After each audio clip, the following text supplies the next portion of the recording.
Now that one, I assume is.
Good afternoon.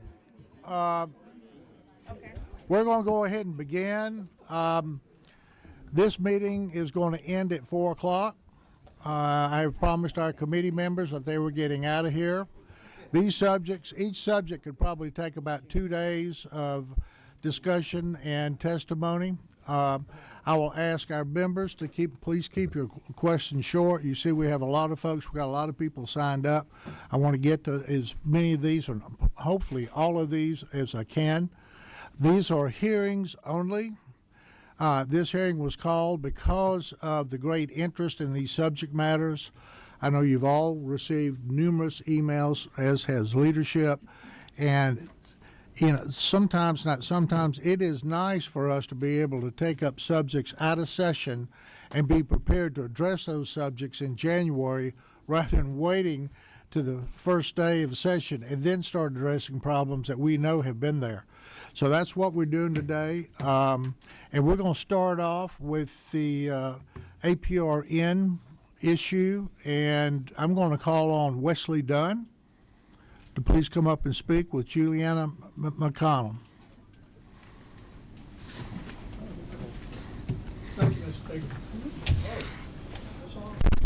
Doesn't sound like. Oh, yeah. Oh, try it again. Hello.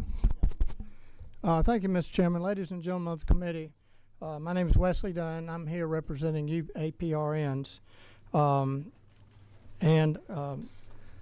My remarks today are going to be based on things that I've witnessed, I heard, I read statements. I think there have been 4 statements from the Composite Medical Board issued since May 7th when this began.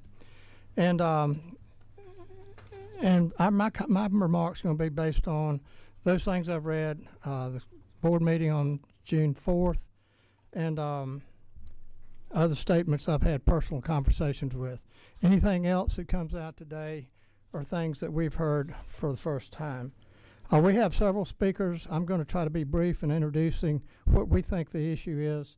And then we've got the Executive Director of the Board of Nursing, the President from the APRN Association, and an APRN that actually has a practice in psych medicine. As I said, this issue began with a statement issued on May 7th by the Composite Medical Board that was entitled IV Hydration Therapy Treatment Position.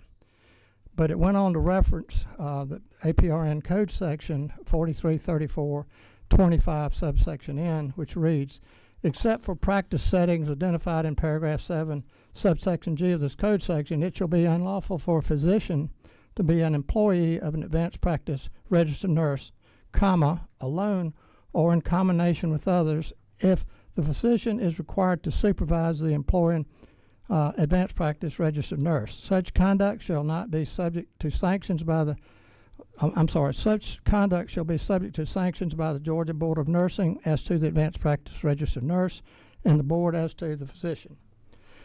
We do agree, as the composite board will state, that this language has been in the law since its inception, I believe in early 2000, 2007, 8, or 9, in that area.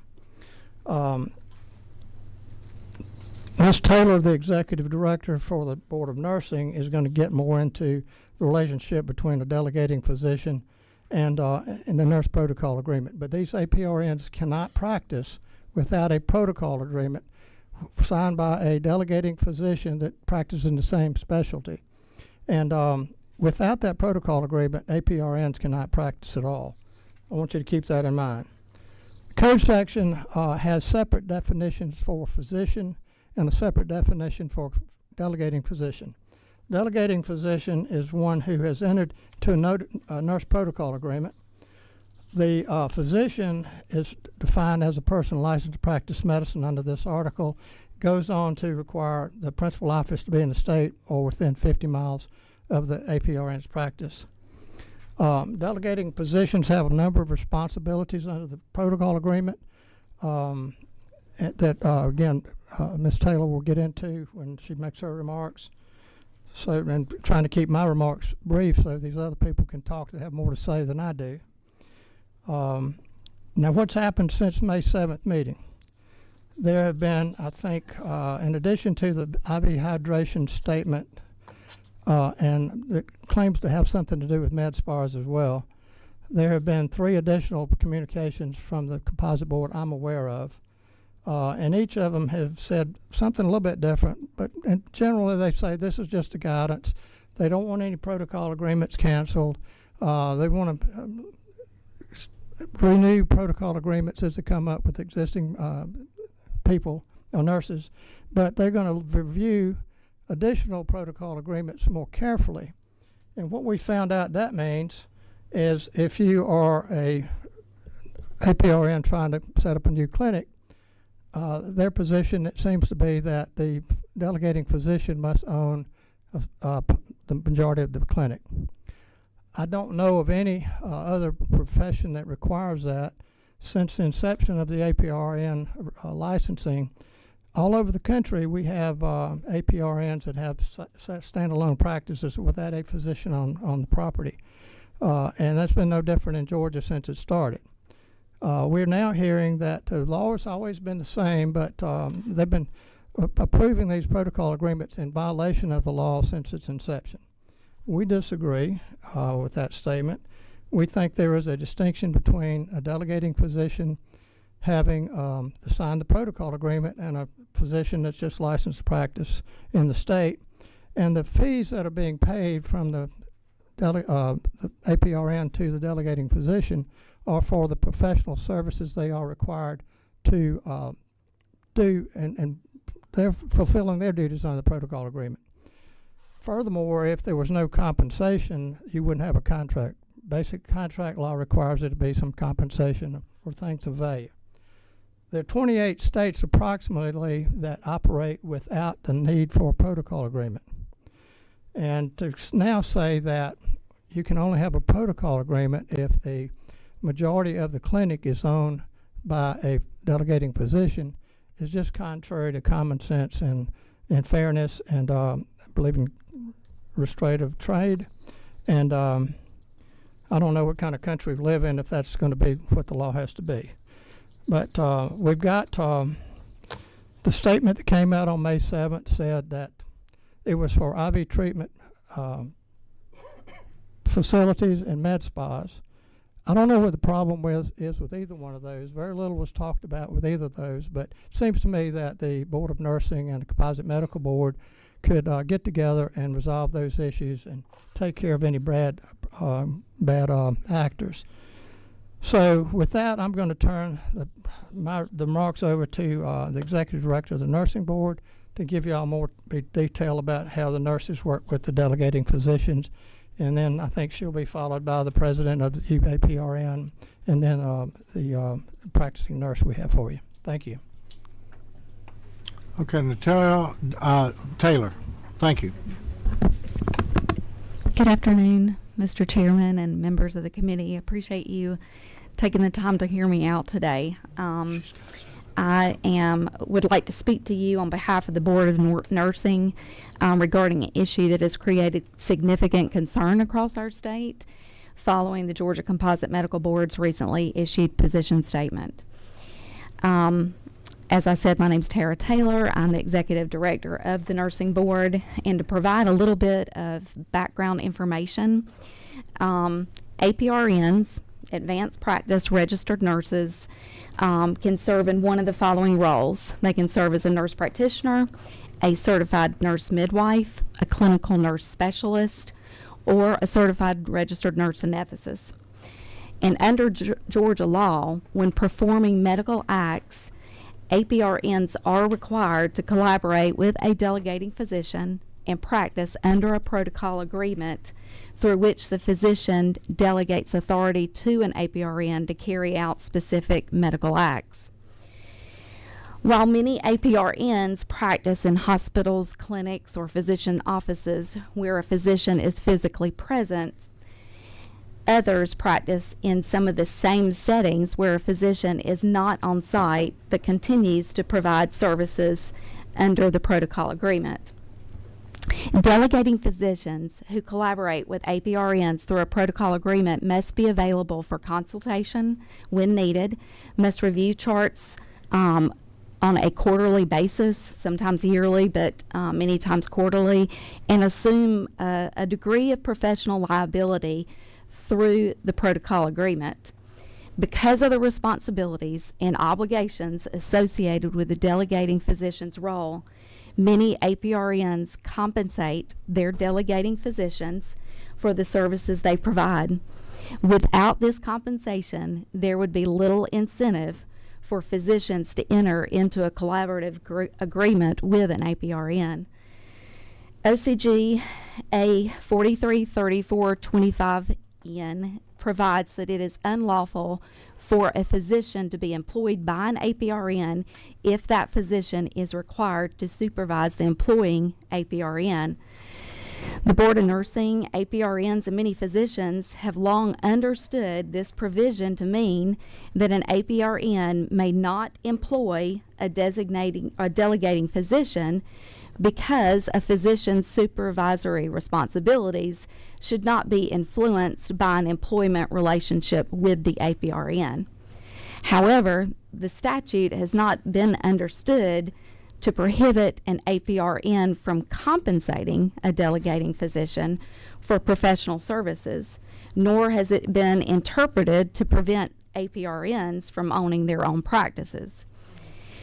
For at least the past decade, APRNs throughout Georgia have been compensating their delegating physicians for services and responsibilities associated with protocol agreements. As one APRN stated in correspondence to the board, financial compensation is the foundation of most collaborative agreements. So following the issuance of the Georgia Composite Medical Board's position statement, specifically the language indicating that Georgia law restricts the economic relationship between APRNs and their delegating physicians, the Board of Nursing began receiving a substantial number of inquiries from concerned APRNs. In response, we, the Board of Nursing, distributed a communication to APRN statewide requesting feedback regarding the potential impact of the position statement. The response was overwhelming. The board received more than 250 emails along with numerous phone calls from APRNs expressing concern that the position statement could force them to close their practices. We've also heard from several nursing organizations and received many similar reports from their members. Many APRNs have been afraid to come forward and voice their opinion due to the unknown of how it may affect their nursing license. The consistent message from the APRNs has been that delegating physicians have either terminated or are considering terminating their protocol agreements due to uncertainty surrounding the position statement. Without a protocol agreement, APRNs cannot practice legally, and this could leave a lot of their current patients without access to health care. I promise I'm getting there. Many of these concerns are coming from nurse practitioners who provide primary care and psychiatric services throughout Georgia. While some concerns have come from APRNs operating IV hydration or aesthetic clinics, those practices are not the board's primary concern.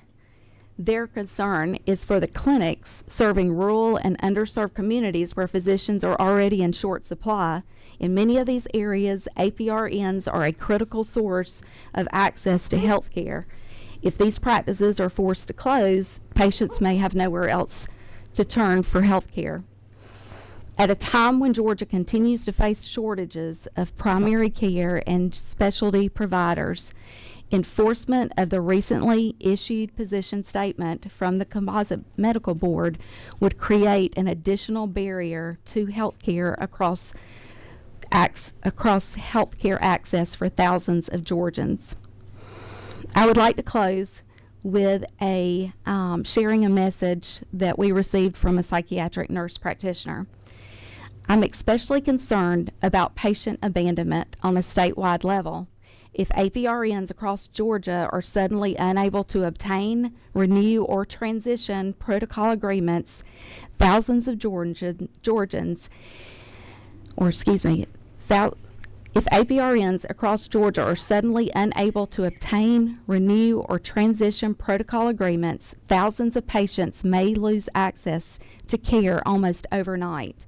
Psych patients are particularly vulnerable to harm when care is abruptly interrupted. Missed follow-ups, delayed refills, and sudden medication discontinuation can lead to destabilization, withdrawal symptoms, emergency room visits, hospitalization, etc. Our board has received many messages like these that you just heard. So I thank you for your time today, and thank you for considering this message that the Georgia Board of Nursing would like for you to understand and be informed about. Thank you.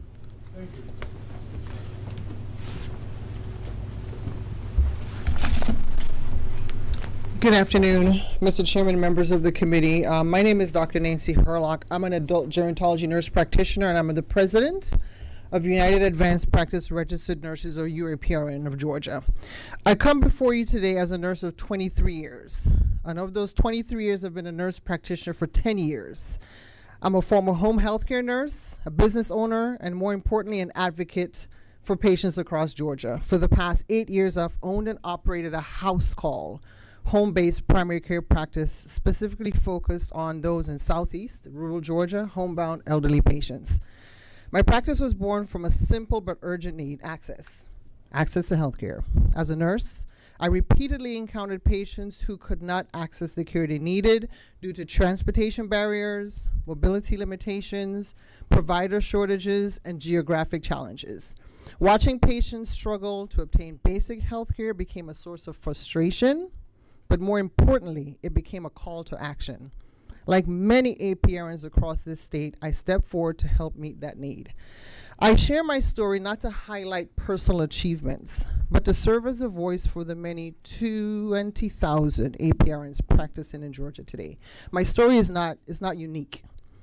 As nurses, advocacy is at the core of who we are. We are trained to identify needs, solve problems, and improve access to care. Yet today, many APRNs across Georgia are facing unprecedented uncertainty. On May 7th, the Georgia Composite Medical Board issued an interpretation that has created significant confusion and concern across our profession. Since that time, we have received thousands of calls, emails, messages, APRNs from South Georgia, Middle Georgia, North Georgia, literally every corner of the state. The uncertainty surrounding this issue has created not only professional challenges, but genuine fear and heartbreak from practitioners and the patients who depend on them. Many APRNs have invested their lives, their savings, their professional expertise into building practices that serve underserved communities. These practices were not created for convenience. They were created because patients needed access to care. Those APRNs saw the need and they answered the call. Georgia is benefiting every day from entrepreneurship, innovation, and high quality care delivered by APRNs. We are providing primary care, behavioral health services, specialty care, home-based care, in communities where healthcare resources are often limited. Today, we come before you seeking simply clarity. But more importantly, we come seeking partnership. Nurse practitioners deserve a seat at the table as these conversations move forward. We are not asking for anything that's extraordinary. Across the country, states have successfully implemented APRNs into healthcare delivery models that improve access and efficiency to healthcare. Our time today is limited, so I'll remain brief, but I want to be clear. Georgia is facing a healthcare access crisis. That is not a matter of opinion. It is the reality experienced by patients every day. Sylvania, Georgia, Atlanta, Georgia, Sandersville, Statesboro, and it goes on. APRNs stand ready to help address that challenge. You and I can walk out of this room today, and most of us have the convenience of seeking health care from an MD, NP, PA, whomever we choose. The reality, for most of Georgians, that reality just does not exist. APRNs stand ready to help fill that gap. I encourage each of you, when you leave here today, survey your communities. See who is providing care to your constituents. The path forward requires meaningful dialogue rooted in facts, evidence, and data. Not emotions, not misinformation, and not one-sided narratives. We welcome collaboration. We welcome conversation. We welcome opportunity to work alongside policymakers, committee members, physicians, and other stakeholders to develop meaningful solutions. As president of UAPRN, I stand before you today committed to be part of that solution. Our members are ready. We're ready to engage in conversation. We're ready to help Georgia build a stronger healthcare system. I thank you sincerely for this consideration of your time. I truly look forward to future opportunities for dialogue, and I want to defer the rest of my time to Holly Hart. She is a psychiatric mental health nurse practitioner. Yeah, we've got 40 minutes for this time slot, and we've only got 10 minutes left, and we haven't heard from the other groups. So I apologize. You know, we had these folks on the list, but now we've got to give some time to the other side, and I apologize. Okay. So let's go ahead and hear from Brent Walker, General Counsel from the Medical Association of Georgia. Thank you, Mr. Chairman and members of the committee, for taking the time to hear us out on this very important issue today. We really appreciate you being here and listening in on what's going on. I will endeavor to be brief, although I am a lawyer, being General Counsel and Director of Government Relations for MAG, so it is sometimes a challenge for me. But not to rehash what you've just heard, I think we've gotten some good context about the statements issued by the Composite Medical Board and others, and I think what we're hearing is one of the key issues is uncertainty. There's uncertainty around how the laws that this General Assembly have passed to recommend and protect the patients in this state when it comes to the delivery of health care are being implemented by the Composite Medical Board as the regulatory authority overseeing physicians in the practice of medicine and, under protocol agreements, nurse practitioners, because they are responsible for approving those protocols, even though the Board of Nursing is responsible for the licensing of APRNs. And that's a key issue that we have to deliberate, and we are open to that. The Medical Association of Georgia, again, like UAPRN, is ready to collaborate. We're ready to hear from them. I've spoken to several of them since the medical board meeting earlier this month. Still waiting on a few calls and emails, but we're here. We've been here for 177 years, and we're still here to work together to solve this problem and really to provide clarity on what the issue is. And what we really want to focus on first is the Composite Medical Board for the past several years has been under tremendous amount of scrutiny and criticism for regulatory and enforcement failures, whether fairly or not. And Jason Jones and the staff over there and the current appointed members of the board have been working very hard to improve regulation. And one of the things that they did was issue this guidance statement on IV hydration clinics. And it implicated the concept of APRN supervision. In the state of Georgia, as you've heard, the statute is an APRN may not employ the physician that is supervising them. And the concept is not about compensation. No one's here saying that a physician cannot be compensated for the oversight that they are providing. The key issue here is the long-standing law that's been on our books since 2006 about the employment prohibition. And employment as a concept is very nuanced within the law. The courts have litigated extensively the meaning of employment when it comes to physicians. There are at least 11 factors that the court applies when they look at whether or not the physician is employed. It's not just a W-2 or a 1099. It's what the substance is of the relationship over the form. And the concern of the board is the substance being met, and is patient safety being enforced? Is there compliance? Is there chart review? Is it meaningful? Because in the past several years, with the improvements to the system, we've seen a startling rise in the number of these clinics where we have these rubber stamp relationships. We've seen a rise in websites where you can go on and match with a physician to provide oversight that may not even live in your community, that may live in a completely other state, different state. And that creates issues with patient safety.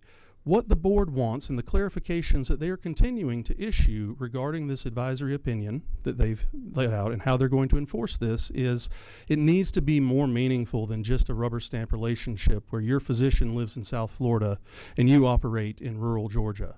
The physician has to be involved. They have to provide delegation, oversight, patient review. They have to look at and meet and do these things. And that's what we've been finding. And what I understand, and Director Jones, who will testify after me, is going to give you some more of the details of what they've been finding. What I find really interesting is they have been approving at a very rapid rate an increased number of nurse protocol agreements within the state of Georgia. There are 25,000 active nurse protocol agreements in the state of Georgia. They've approved 7,000 this year. We're putting APRNs to work in the state of Georgia at a rate that we haven't seen in the past. And it hasn't been a problem except in a few select circumstances. And the board has said, we aren't telling you to shut down. We're not telling you to quit. We're not telling you to abandon your patients. We just want to make sure that you're focused on patient safety and that the collaborating and supervising relationships are meaningful and not just this sham that you bought online for $500 or $1,000 a month.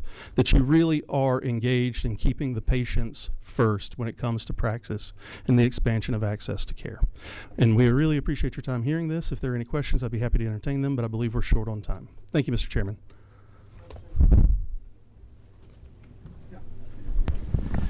Well, sorry. Yeah, from lawyer to lawyer, I would certainly so first, the 11-factor analysis, are you just talking about the IRS's guidance on? No, this is actually very specifically related to physician employment. I think it would be, in reading the position statement, I understand the need for, quote, genuine clinical oversight. I very much understand the need to comply with the law. With the fact that there are 11 factors, I can also understand the uncertainty felt by others. And it would really, really helpful to see, and maybe this is not appropriate for MAG, to see the composite boards or Department of Labor. I know we've dealt with employee misclassification here generally, or the AG, something more than a paragraph that defines what an employee is. And I understand that's important for APRN's PAs to get that, but the legislature would, and speaking for us, we would love to see that. Yeah. And I can share later when there's more time, I can provide it to the committee, an analysis of the case law. I've actually got a couple of cases in my binder that address this. But it's very unique.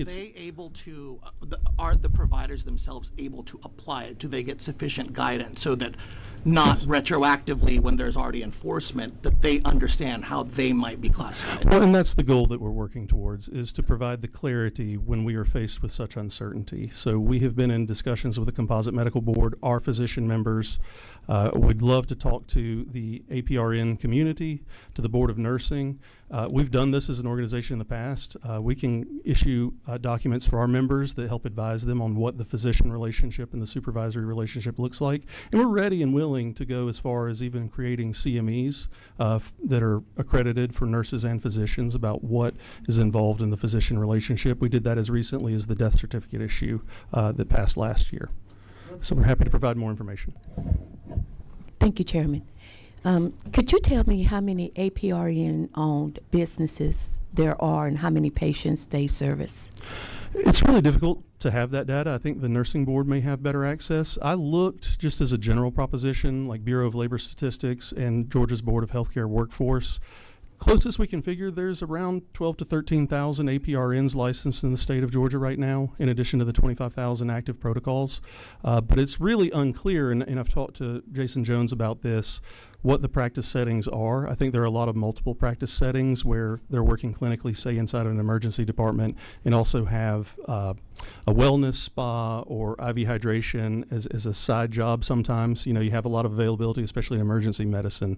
Very entrepreneurial bunch, and they work on this, so there's multiple protocols. So it's a little unclear about how many are owned, and I think that's something that we could collaborate on to start getting an idea of how many numbers there are. Follow up right quick.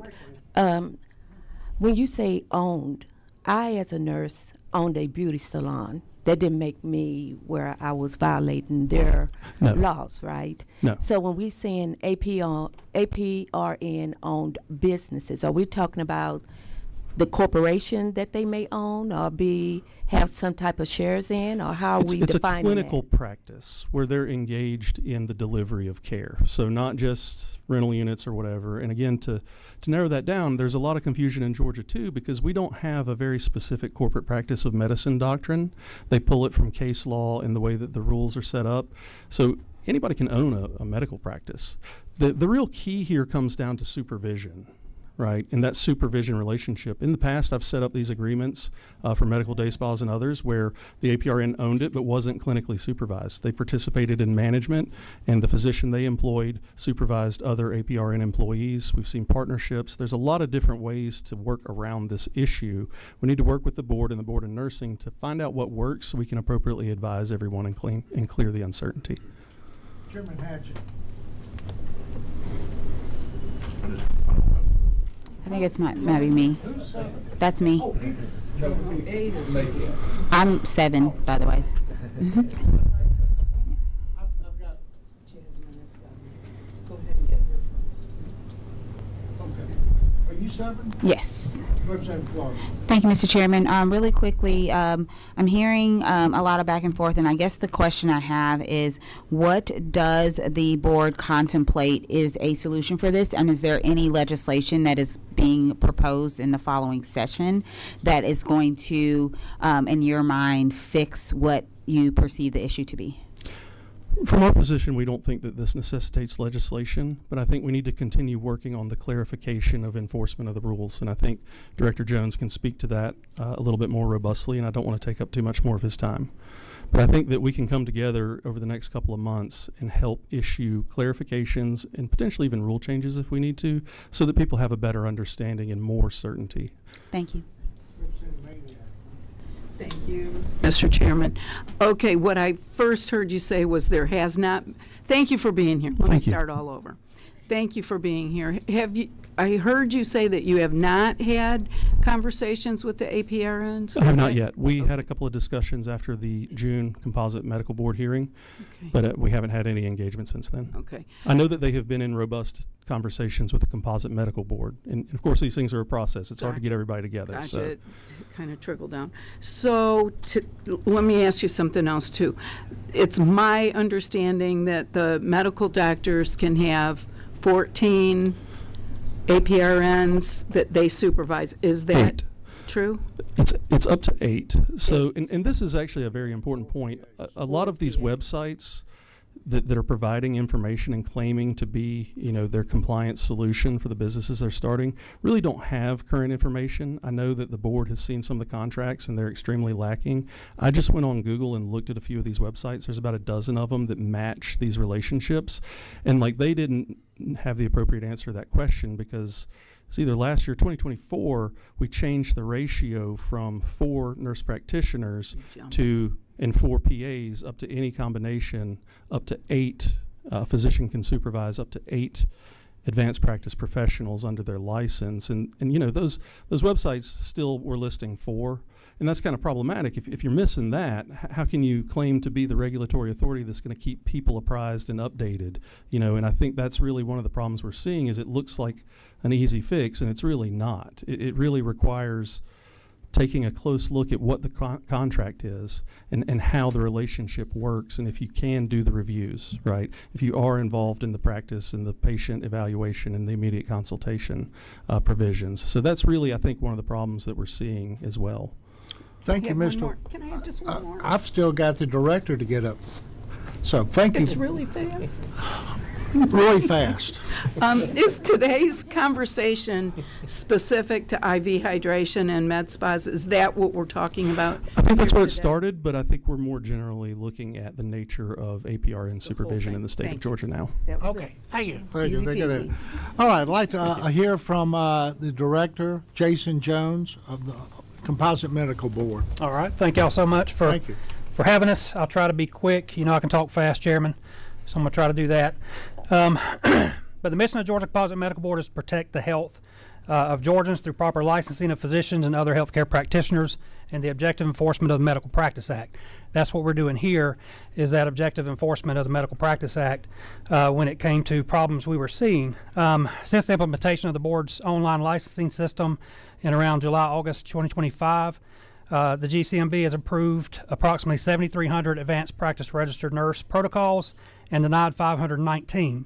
So that's 6.6% of denials, which is a low percentage of protocols being denied for failure to meet legal or rule-based standards governing employment, supervision, practice location, or comparable specialty requirements.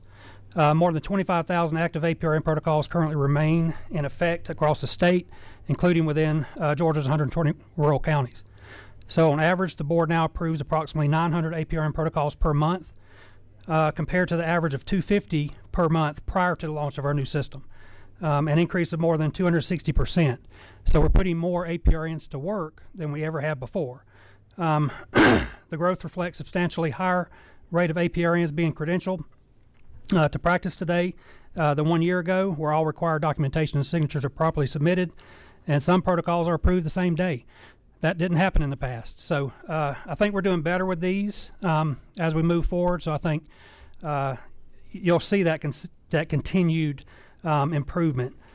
So for context for the IV hydration therapy position statement, the GCMB's position statement on IV hydration therapy and advanced practice providers physician supervision does not represent a new policy or reinterpretation of existing standards. Rather, it reflects the board's response to a steady proliferation of IV hydration therapy clinics, medical spas, and other alternative medical practices throughout Georgia, a number of which have prioritized business and profit models over proper medical supervision, patient examination, and patient safety.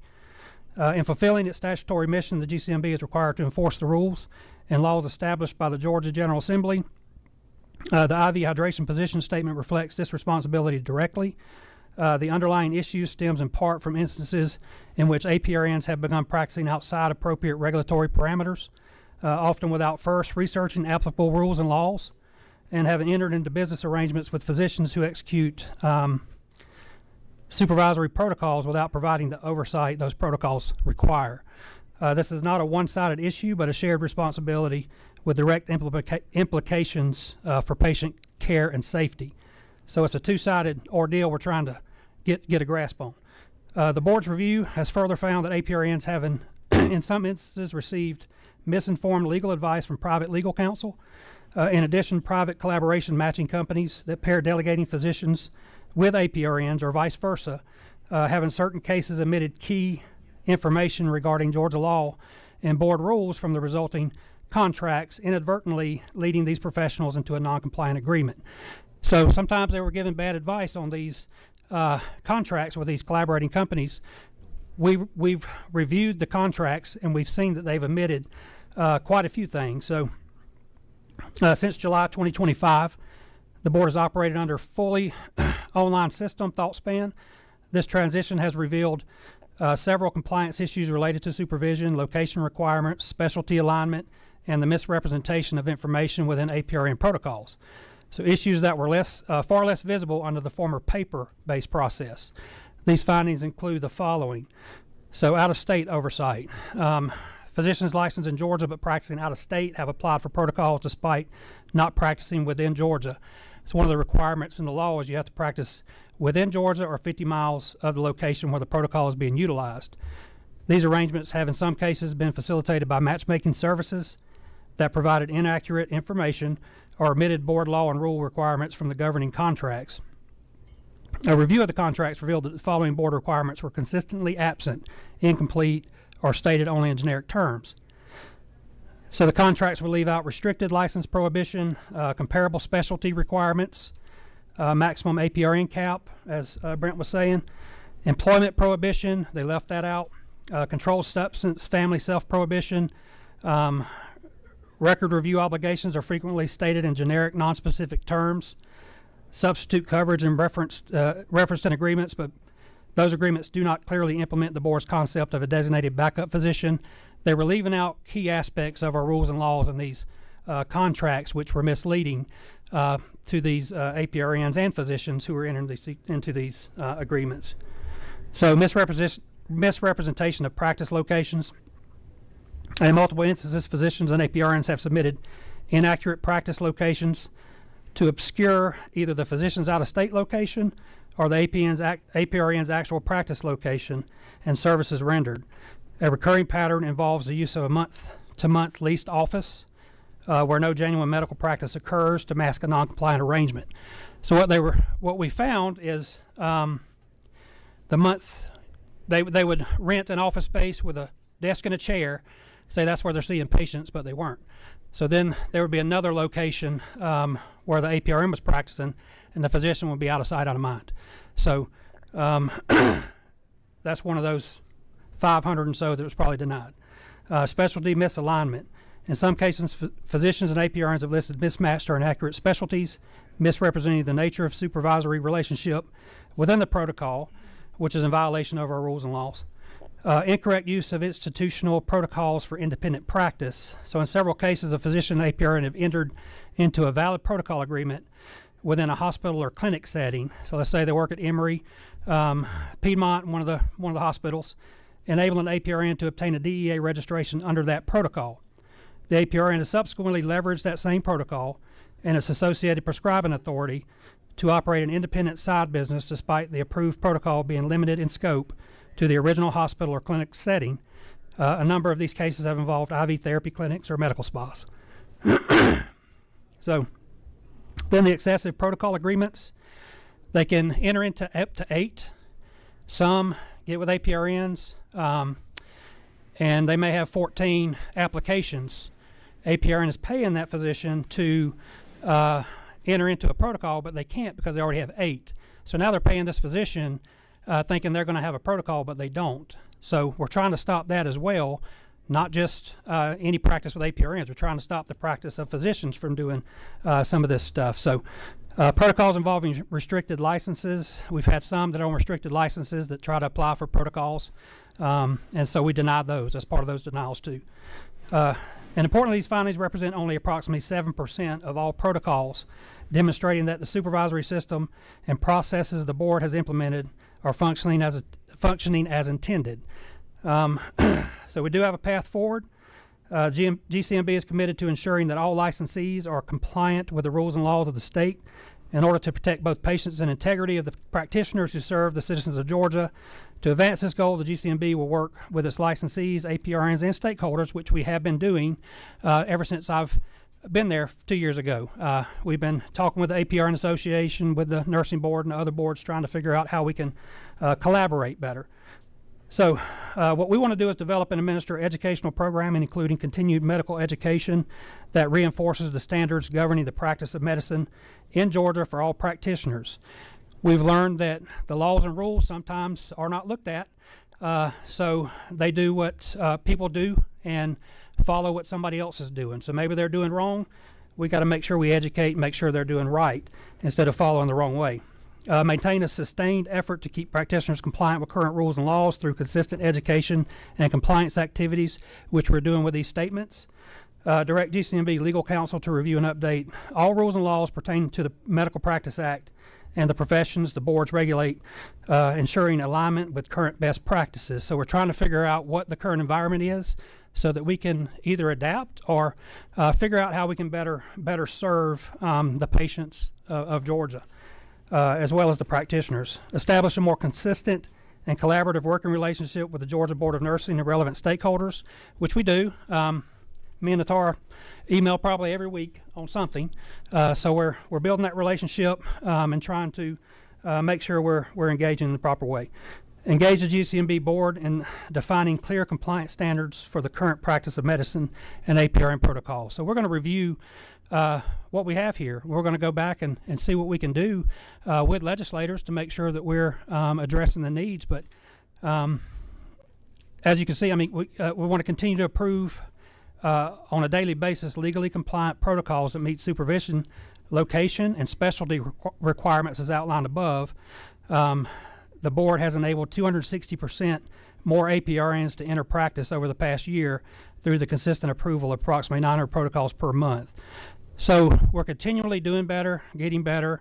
There's not a shortage of APRNs. We're putting them to work, and we're going to work to make sure we keep doing that. The board's primary concern, as always, is the health and safety of patients of Georgia. GCMB looks forward to continued collaboration with both parties, including physician's assistants, because they're in here too, who provide invaluable services to the citizens of Georgia. I also want to make one comment that the board's never said that we want clinics owned 50% by physicians that I'm aware of. Yes, sir. Thank you very much. We have some questions. I'm going to apologize to the committee, but these microphone cords are all messed up. I can't figure out who's got what mic. They're not lined up in the correct order. So I'm going to identify the mic, and then please identify yourself for the camera, okay, and for the recording. Mic number 10. Right here, Representative Stinson, representing rural Georgia. Yes, Mr. Director, one of the presenters made a statement about Georgia's facing an access to healthcare crisis. How would you respond to that? So from my research on studies, it's not the access to care, it's the cost and the insurance affordability in rural areas. So it's the cost of that medical care, no matter who's providing it, is why there's a limit, I guess, or a problem from the studies that I've seen. There is a need for medical professionals in all 120 of those rural counties, but how are you going to get them there if they can't get paid for their services? If the cost is so much and there's no patients? So that's just my preliminary study. I haven't looked into that because that's not our role. There's other state agencies that do this, but I am looking into this to see how we can help, because we can give you the medical professionals. We're licensing them quicker than we ever have. It's just, is there a place for them to be, and is there patients for them to see because of the cost and the lack of insurance? I think. I would like to talk more offline. Yes, ma'am. Thank Yes, you. ma'am. Thank you, Mr. Chairman. Mic number 6. I don't know if that's me or not. There's not a number. Is that Thank you, you? Mr. Chairman. I don't know. Can you hear me? I don't know. I'm just saying numbers. I don't know what mic you got. Anybody else number 6? No. You're it. Thank you, Mr. Chairman. Yes, sir. Jason, I just want to thank you for the work you've done over the last 2 years, because you have taken the bull by the horns and corrected some problems that were definitely there. Your legal counsel, I think, said that there had not been any coordination about this ruling or announcement. You have said y'all coordinate all the time, so I just would like to say that I hope that from here out that you and the other boards will work together. Yes, sir. And come to us with a solution, because you don't want us to fix it. Yes, sir. No, we will. We were working today on a solution that we're going to present to the nursing board and a few others. So if I can guarantee you something, we're going to work. So Wisely said. Thank you. I got this side sort of figured out. Representative Lem. So, two premises. One, you said that roughly 95% of the protocol agreements most recently are getting approved, and that from the previous testimony that there are 11 factors on determining who's an employee. It seems to me from your statement that those 11 factors aside, if you are getting compensation of any kind, direct or indirect, non-monetary or monetary, you cannot be the physician, the supervising physician, if it's even a partially APRN-owned entity. So my question is, does that mean that you can give us reassurance that roughly 95% of those protocol agreements, that none of those physicians are getting any sort of compensation from any even partially owned? I cannot guarantee that because sometimes it's not disclosed.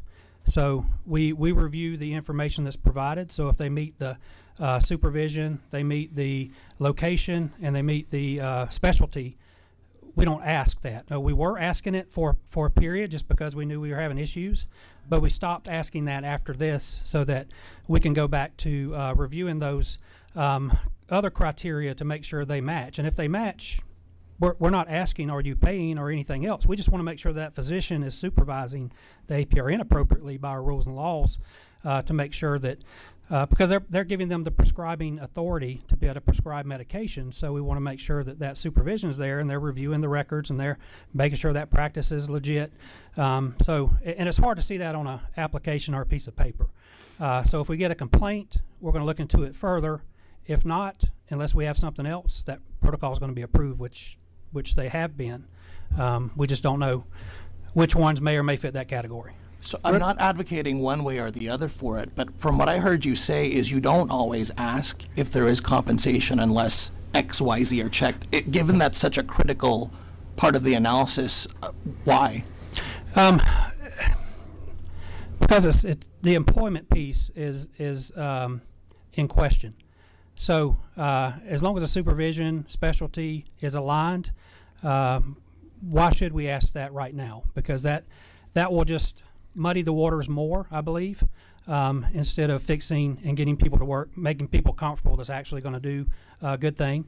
So we're not Thank you. looking at it in that way. Yes, sir. Representative Davis. Thank you, Chairman. My question is this. My question is this. You made these changes in the regulations and or the law, or however you govern the APRN-owned businesses, right? No, there's no changes, ma'am. These have been in effect since 2006. We just put out a statement reiterating that law is in effect because we were having so many issues with not compliant protocols that were coming in, and we had to make sure nobody else made that mistake.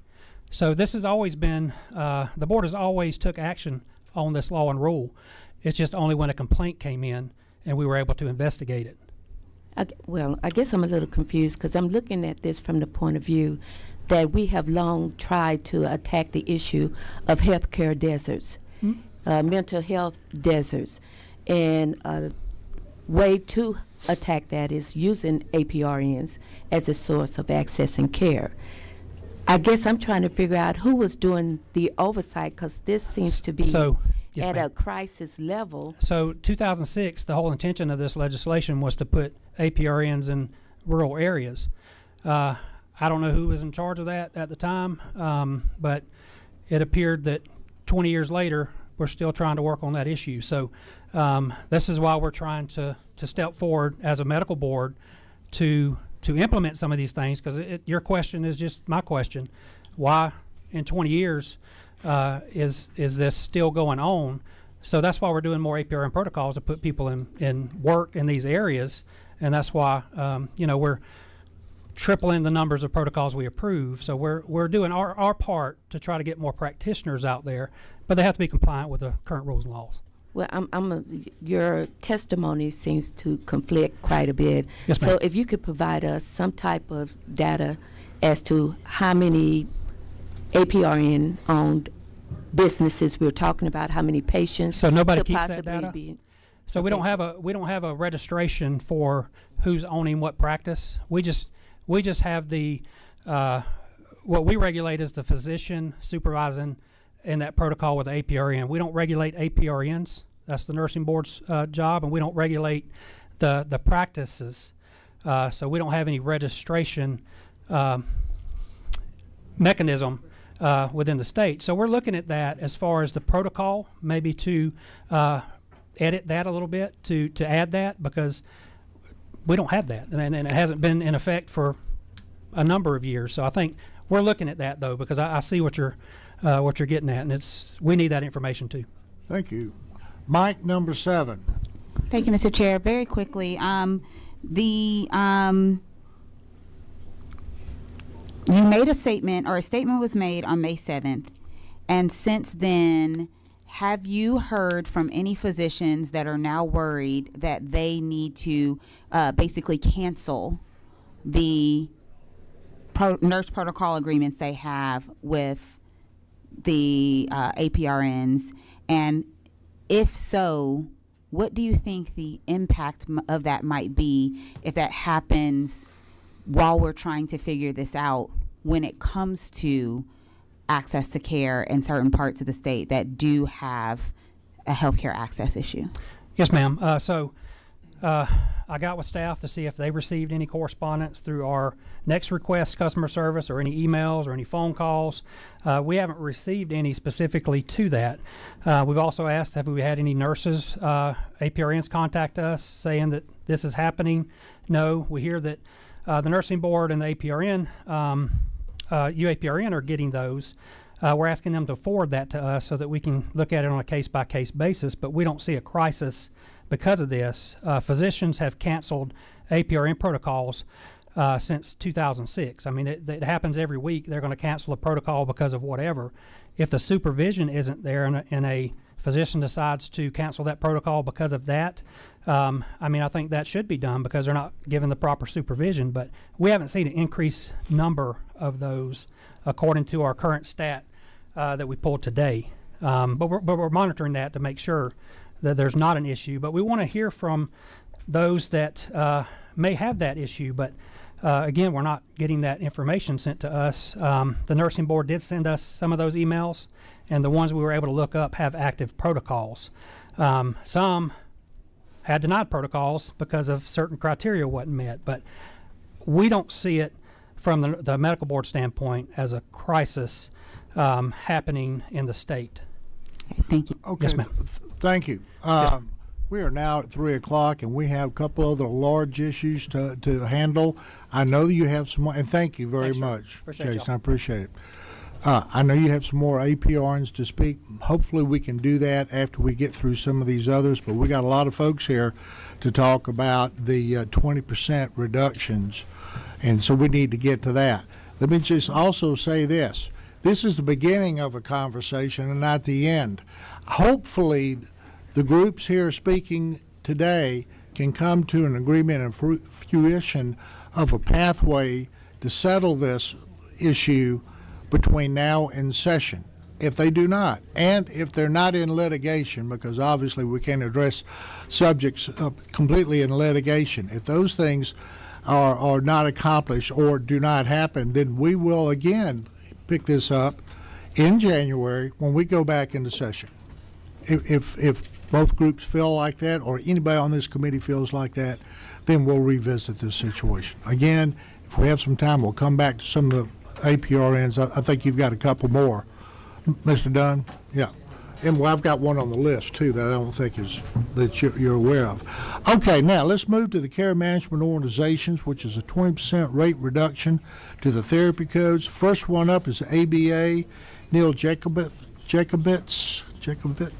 Is Neil here? Yes. Yeah, okay. And each one of these speakers are going to have 2 minutes. 2 minutes. Okay, we'll try. We'll try to do it in two minutes. Good afternoon, Mr. Chairman and members of the committee. We're here today representing Autism Family Alliance. It's a coalition of ABA providers providing therapy for children with autism across Georgia. We represent children, well over 1,000 children across these providers in well over 100 counties. Some of these are including in very rural counties. I obviously prepared, quite a few talking points, but we're limited on time, so I'll just try to be brief. And also we have another group here today as well that's going to talk about some of these points as well that we collaborate with and work together with. But to make a long story short is we've been providing care and service to these children, well-needed care, for many years, and in middle of a contract, CareSource, which is a CMO, a coordinated managed organization, decided to cut rates 20% across the board, and did that without warning, without any actual commentary, and when trying to engage was of very little help, and actually, threatened that if you don't want to join, if you don't accept, you actually will be thrown out of the network. And what this does obviously is, in already a constricted labor environment where it make it very challenging to have labor and provide care for these children, this only makes it more difficult.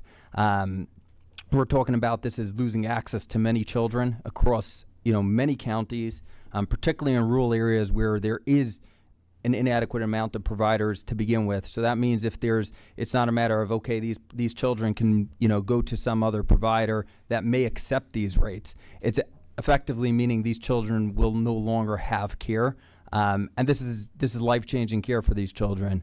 Unfortunately, these children need day-to-day treatment, and it's provided in a variety of settings, from schools to clinics into their homes. And the care that we're delivering is actually getting them to a place where they can be part of a school program or any other part of society, and it's actually geared towards enabling them to graduate. And we also are provide care and guidance to the parents, and are compensated for that. There are codes for that, to be able to empower the parents to continue the care that we're delivering when we're not there, or when these children graduate the program. This is a very, very critical issue today, because of so many families that it's obviously affecting. But I want to, be mindful of time, and obviously, hopefully, this will start the conversation, and we'll be able to engage further beyond this point. Thank you. Thank you very much. Appreciate it. Kim Dean, ABA Apollo Behavioral. Hey, good afternoon. I'm Kim Dean. I represent Autism Providers of Georgia. Similar to Neil, we represent ABA therapy providers throughout the state. We have about well over 1,000 kids represented from our provider group, well over 1,000 employees.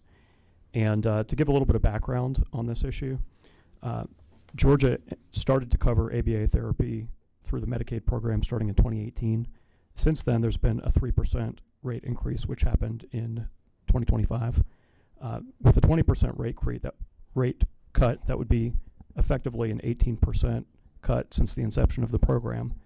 Meanwhile, as I'm sure everyone here knows, costs have gone up tremendously in that time frame.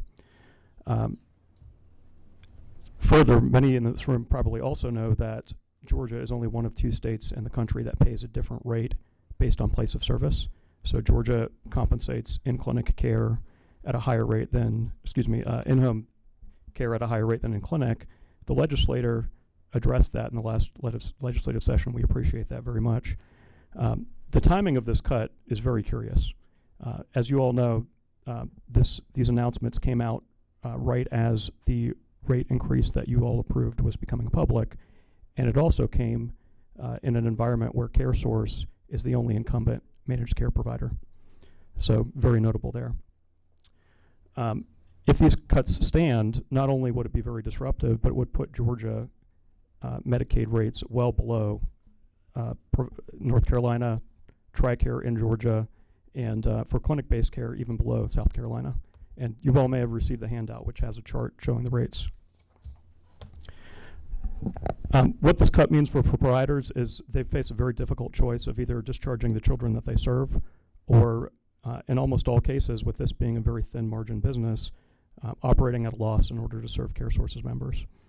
I think the reality is that most providers simply won't be able to absorb this type of rate cut. And even if they do, they're very likely to limit the number of CareSource members they serve in the future. So it becomes a compounding network adequacy issue. And what this means for families is many of them will lose access to care. And it will happen in rural areas, it'll happen in urban areas. And that is, in many ways, very catastrophic, because if children are going through these programs, their opportunity to make permanent lifelong progress is greatest when they're youngest.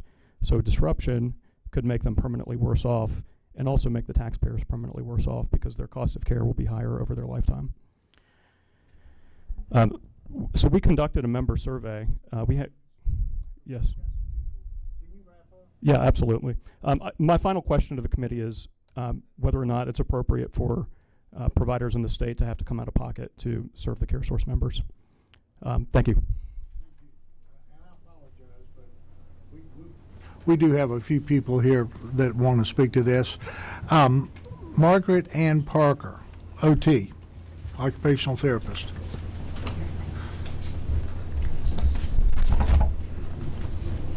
Thank you, Mr. Chairman. Mr. Chairman and the members of the committee, thank you for this opportunity. My name is Margaret Ann Parker, and I'm a licensed speech language pathologist, founder of Speech Therapy Services PC, established in 1986. For 40 years, our practice has served rural southwest Georgia, bordering Florida and Alabama. The region we serve clearly meets the definition of a therapy desert, with 5 counties north and east of us that we have provided services to, because they have no therapy providers at all. I am here to ask you for your support of a current crisis and for better protection in the future. Pediatric therapy providers have struggled for a long time. They're at a breaking point due to this recent notification of rate reductions that was mentioned earlier from both CareSource and Peach State in the same week. If these cuts move forward, clinics will close, and we are already seeing this happen. These new cuts are especially devastating because of the General Assembly's increased rate to help struggling providers in 2024, and this increase was a lifeline for some. These recent cuts wipe out that increase and more, and now physical and occupational therapy rates predate 2017 levels and speech therapy rates to pre-2007 levels. For the current crisis, we ask you to help us intervene and start the conversation to try to help contract changes and stop these reductions. For future provider protection, please insist that DCH strengthen their contracts in the next round of contracts to ensure that their contracts include provisions for directed payments and Medicaid managed care. Please do not allow carve-out therapy subcontractors that have already failed in Georgia, and do not approve unfair provider contracts. We ask because every missed therapy session, every clinic closure represents a child losing developmental time that can never be recovered. CMOs have justified this rate reduction as claiming that Georgia has an oversupply of therapy providers, yet DCH's provider directory shows substantial gaps, 42 to 60 counties with 0 therapy CIS providers. I also recognize there are legitimate budget concerns. However, traditional therapies I do not believe are the primary drivers of this cost overruns. I encourage you to look at the manuals and compare the traditional therapies to the other therapies. And I just wanted to say it's not simply a provider issue, it's a statewide access issue affecting every Georgia family. These reductions will affect access to Medicaid and non-Medicaid children because clinics will close. I thank you for your leadership and partnering with us to continue this conversation to preserve and strengthen Georgia's pediatric therapy workforce before the shortages become irreversible. Thank you for your time. Thank you very much. Thank you. Cynthia Burroway with a physical therapist.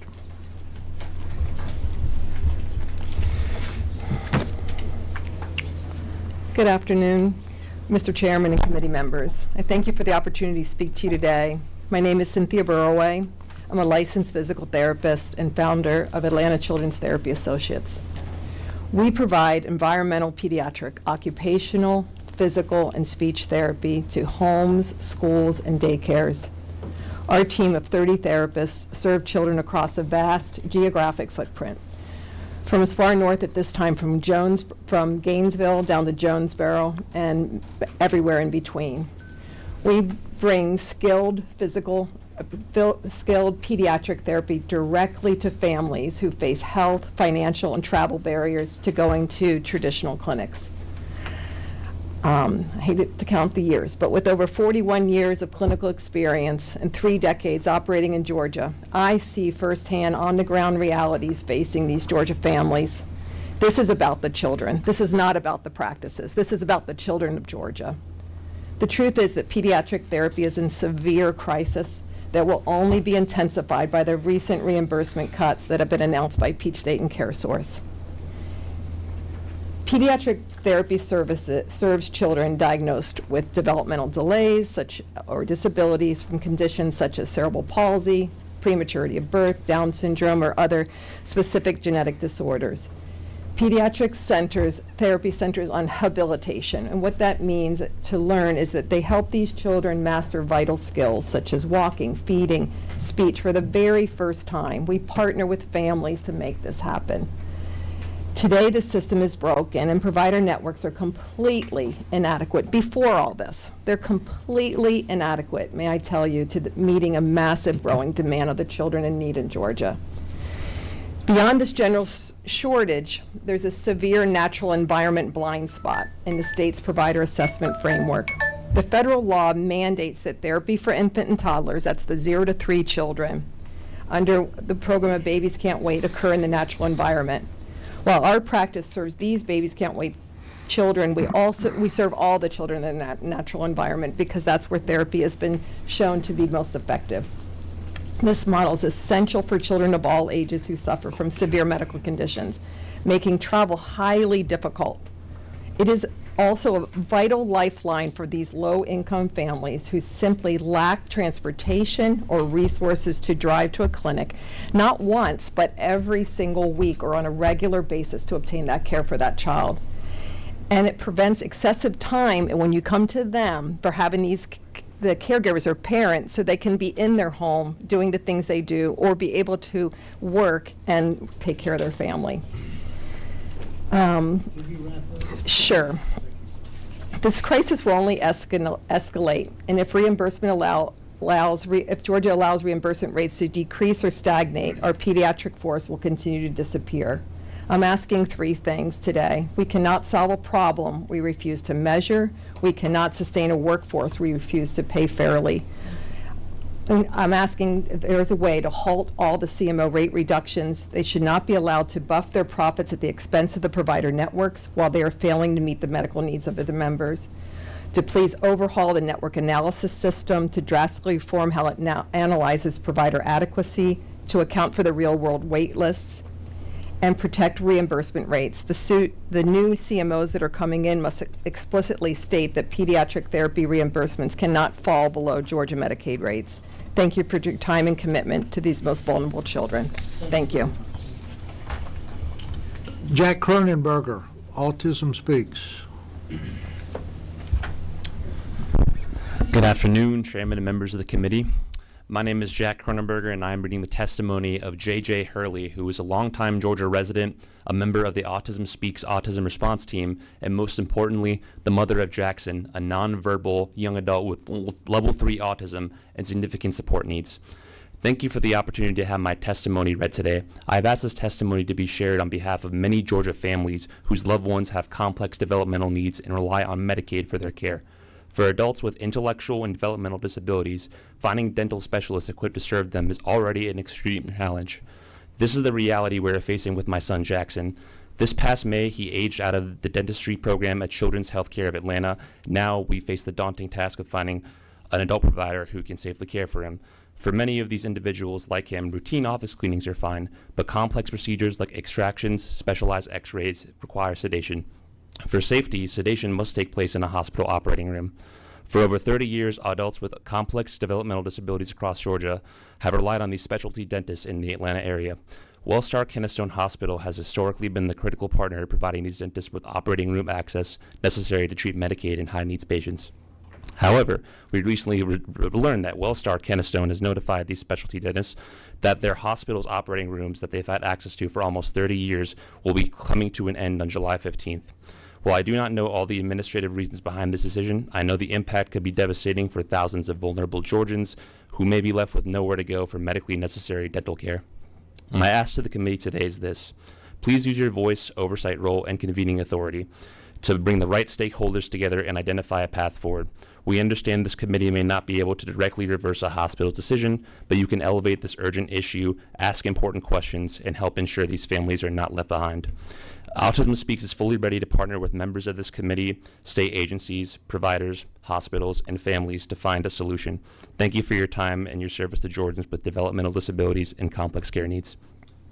Thank you. Actually, your subject is going to come up next. I just saw autism. So I was a little bit. I was caught off guard at first. No, that's okay. That's okay. Okay.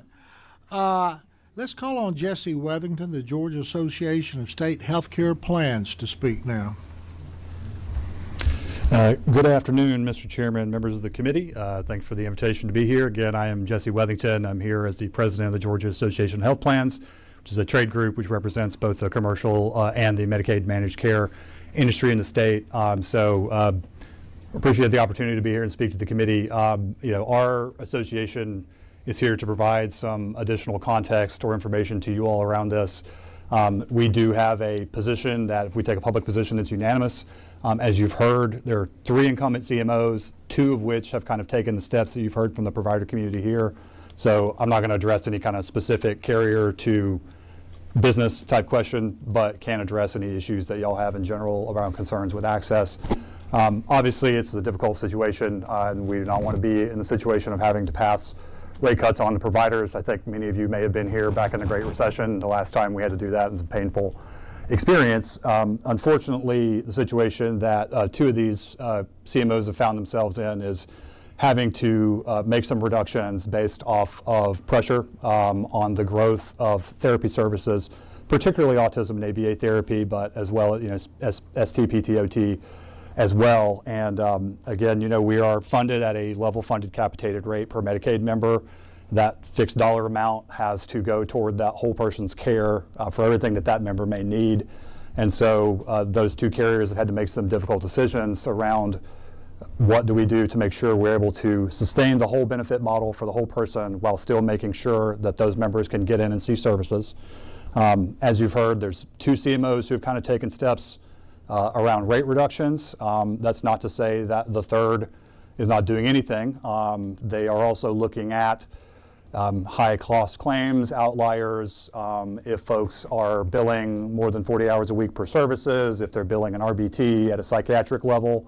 And so there's pressure here. Really, I think the big story is that this is a benefit that has really grown faster than anybody anticipated in terms of both the footprint, workforce, and labor force that's devoted to it, as well as the expense.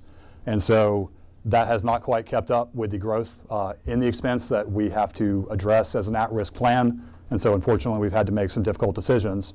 Now, there are remedies in the current contract that can address that. You may hear a little bit about that later from the department, but I believe the current geo-access requirements, and tell me if I'm wrong, is 30-30 and 45-45 rural urban. So that member needs to be able to get and access their medically necessary care within 30 minutes or 30 miles in an urban area, 45 minutes and 45 miles for a non-urban area. So if there are instances where a provider does not want to take the new rates that are on offer, that Medicaid member can be seen potentially by another provider that does elect to stay in the network. They have the option to potentially change carriers and get to a different CMO that does have their preferred provider in network. Or if there is an access gap that is identified, then the department is not at all shy about making us go back to the market, contracting with a provider at a rate that is acceptable, so that that member is able to access the service in a timely fashion according to the contractual service level agreements that are laid out in our contracts with the state.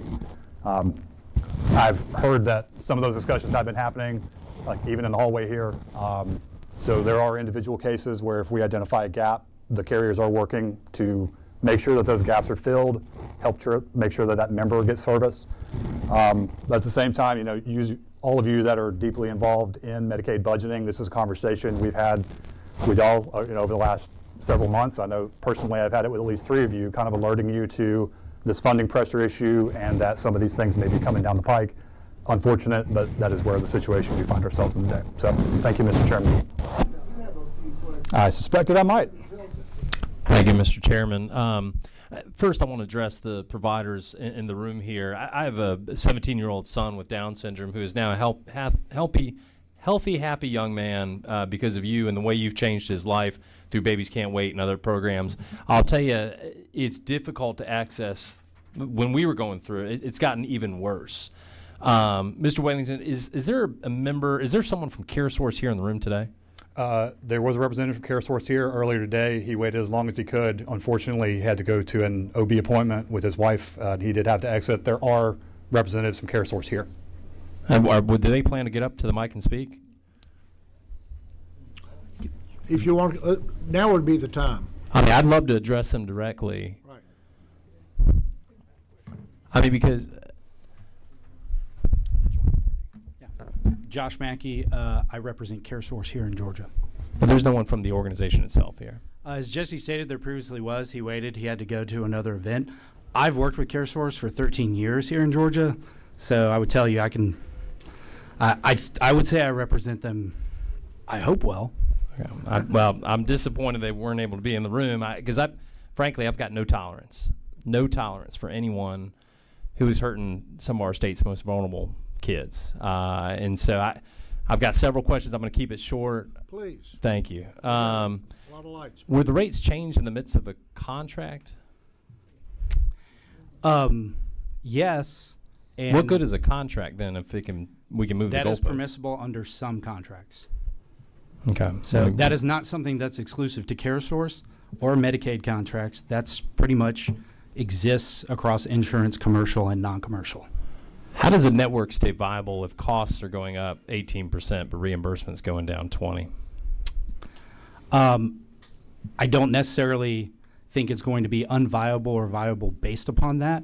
I think that's part of the process that we're going through. Did CareSource make its decision based on us increasing our budget? No. Okay. Thank you, Mr. Chairman. Thank you. Representative Schofield? No, I waved. Oh, you waved? Okay. Now we're back to this side. Mike 10. That is me. Okay. Representative Stinson from rural Georgia. Thank you. I just want to know, I don't know who can answer this, but all of these cuts and all this discussion, how would this impact a single mom down in rural Georgia? That's what I want to know. So they would what we've heard is that a lot of providers are accepting the new proposed reduction and staying in network. That may not be representative for everybody in this room, but I assure you that is happening.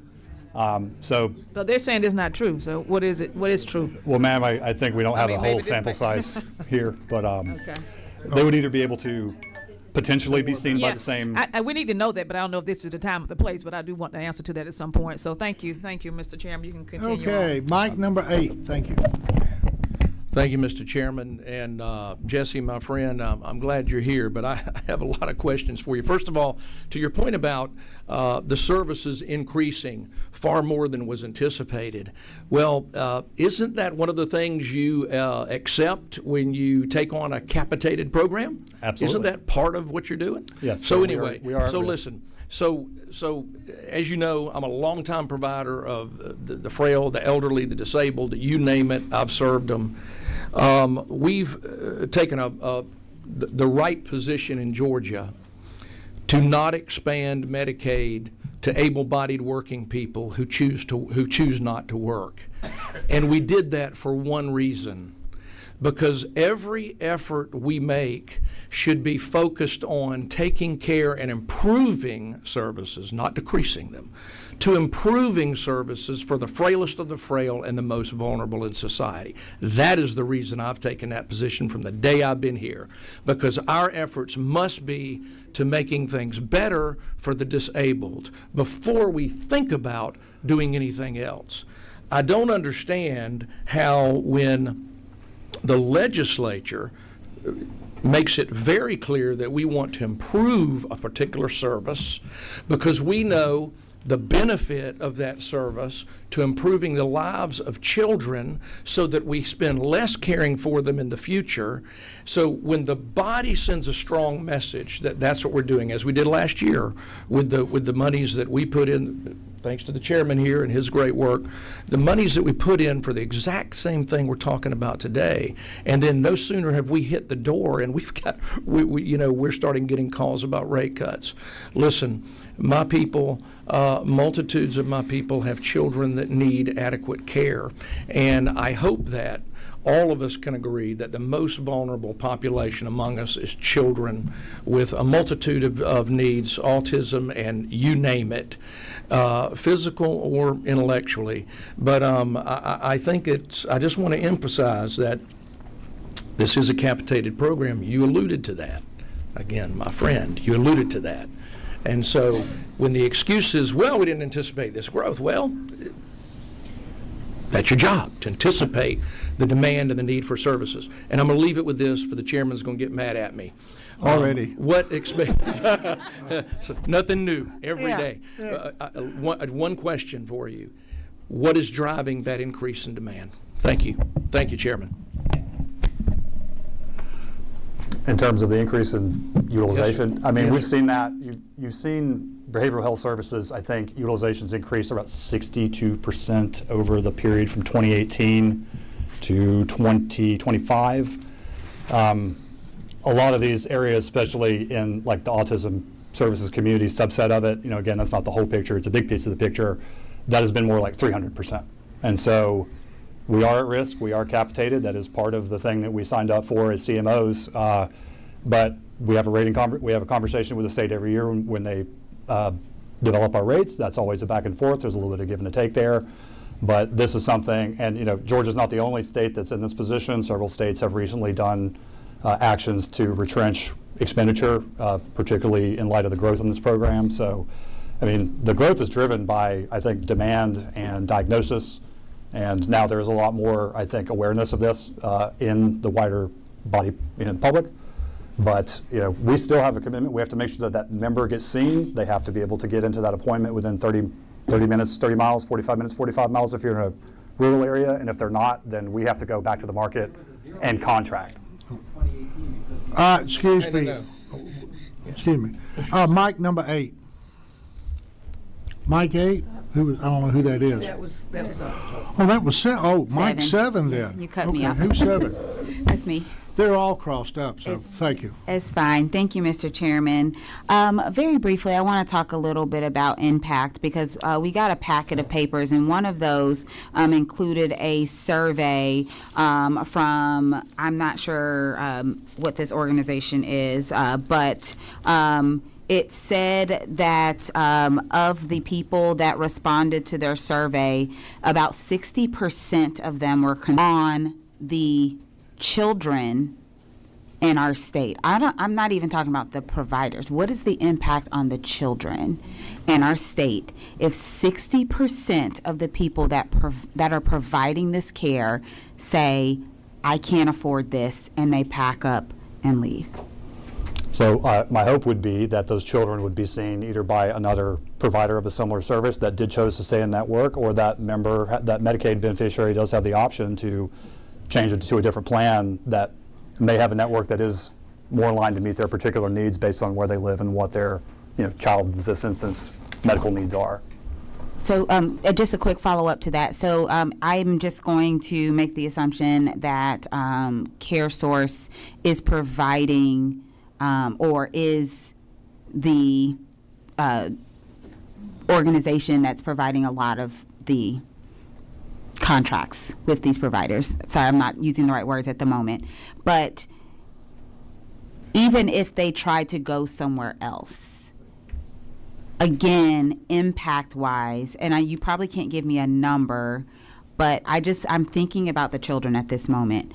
What does that actually truly mean in practice? Because I think it's really important that we don't just look at these things as numbers on a sheet of paper, but we're talking about babies. We're talking about children. And I'm a mom, so this is important to me. I really want to understand what you all contemplate would be the impact beyond numbers on a sheet of paper. Sure. So I think the initial impact is that you probably are going to have some providers drop out of the network.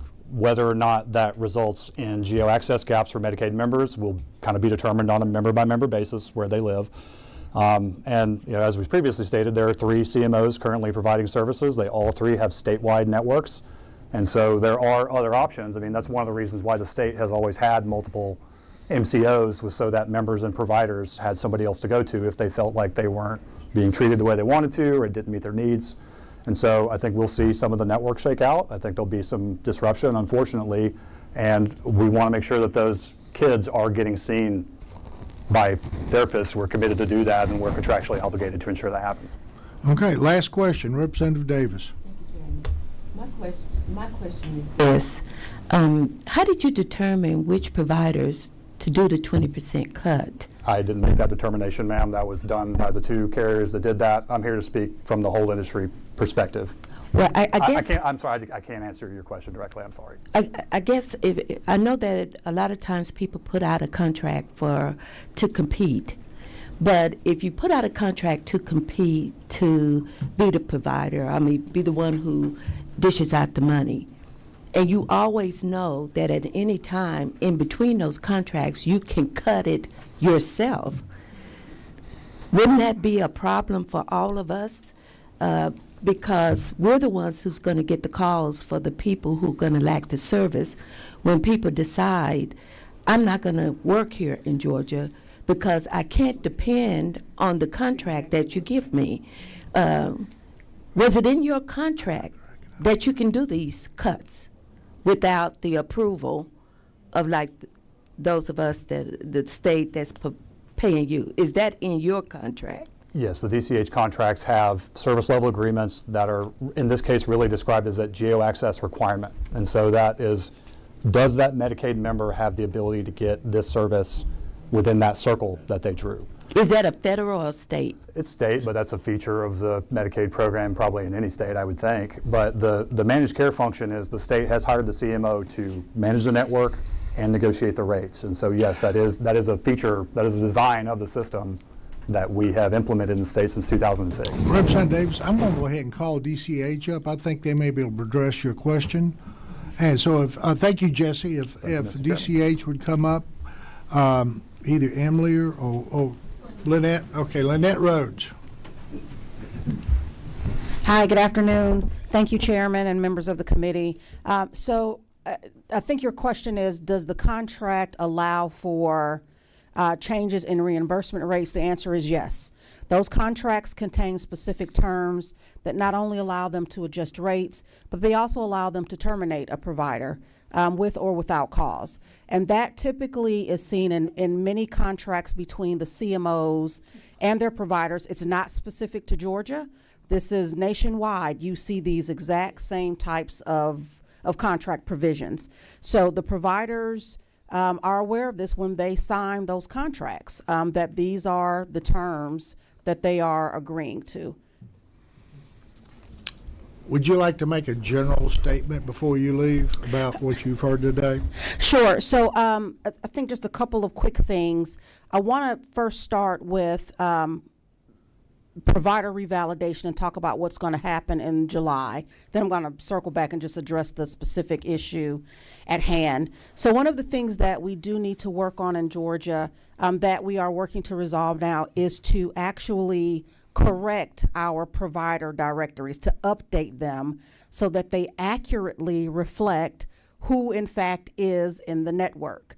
And the way that we do that is through a process called provider revalidation. So that's going to kick off in July. And the reason why that is important is because that will clear up who's actually in the network, where they're actually operating, what their office hours are, what their days of operation are. It will give real clarity in terms of which providers are actually operating and where.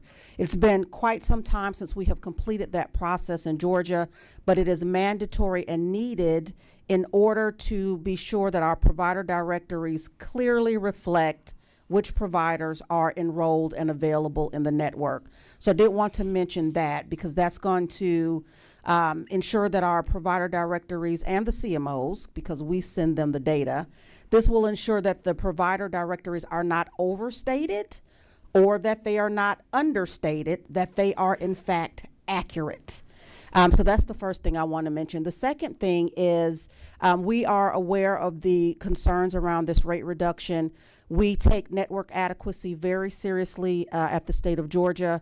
We are receiving weekly updates from CareSource on the network, how many providers have accepted the rate reduction, how many have rejected and opted to leave and terminate their contracts with CareSource.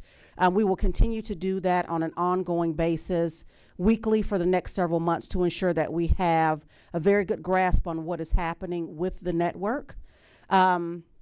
We are in constant communications.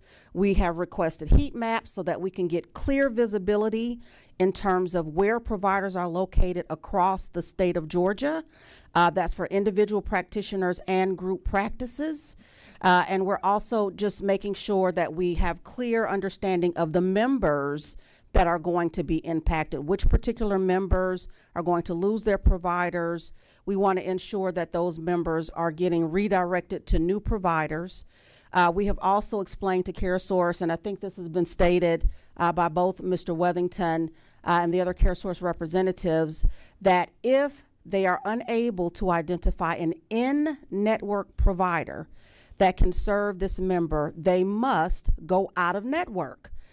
The same thing happens in a commercial plan. If there is no in-network provider available, then they're going to have to go out of network.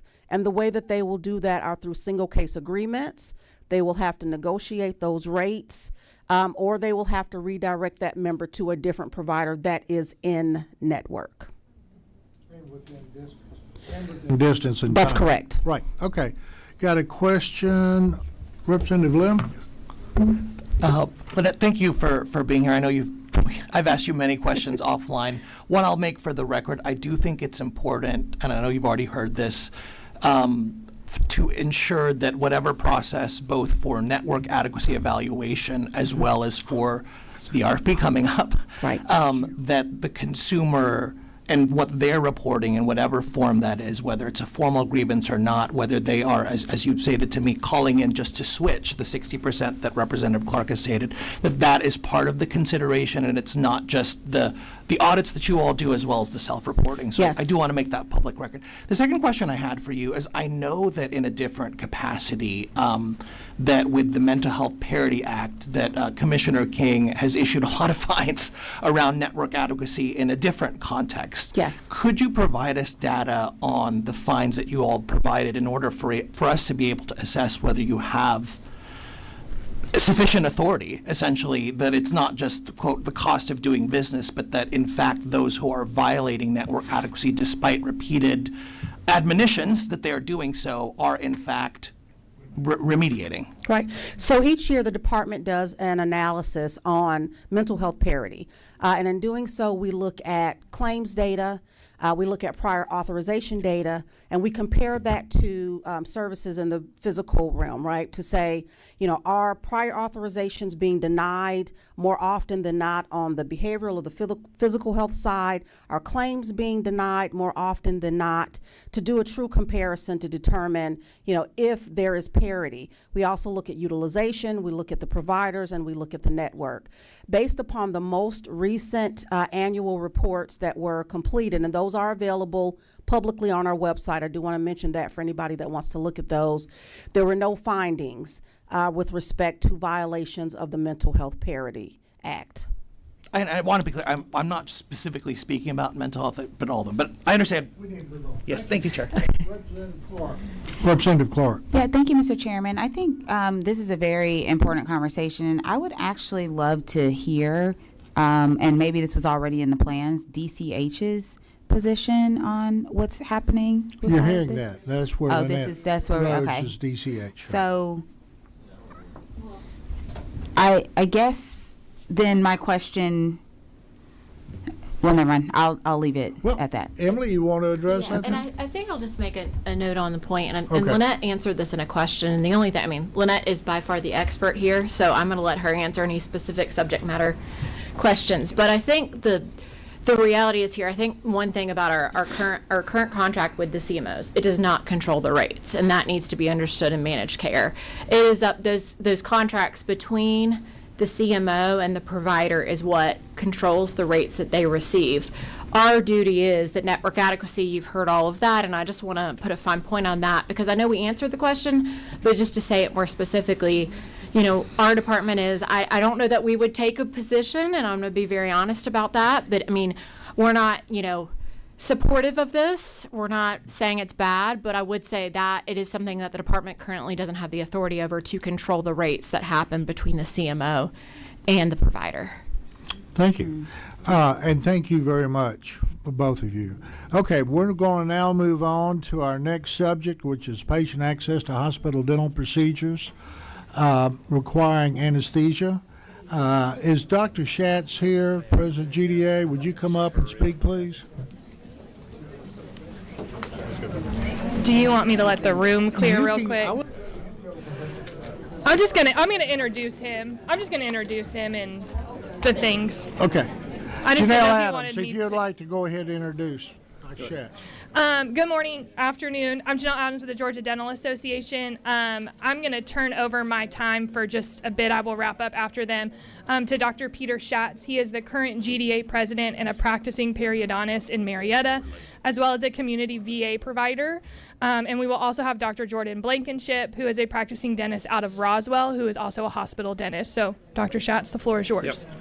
Thank you, everybody, Mr. Chairman, Dr. Chairman, ladies and gentlemen of the board. Thank you for your time. The Georgia Dental Association is joining the American Academy of Pediatric Dentistry, the American Association of Hospital Dentists, and others to raise concerns about limited operating room access for dentists in the state of Georgia. There will always be a subset of our population who need access to hospital operating rooms. For those that cannot tolerate dentistry in the traditional dental clinic or in special needs clinics, there are certain medical conditions and events that force you to go under general anesthesia under close supervision in a hospital setting.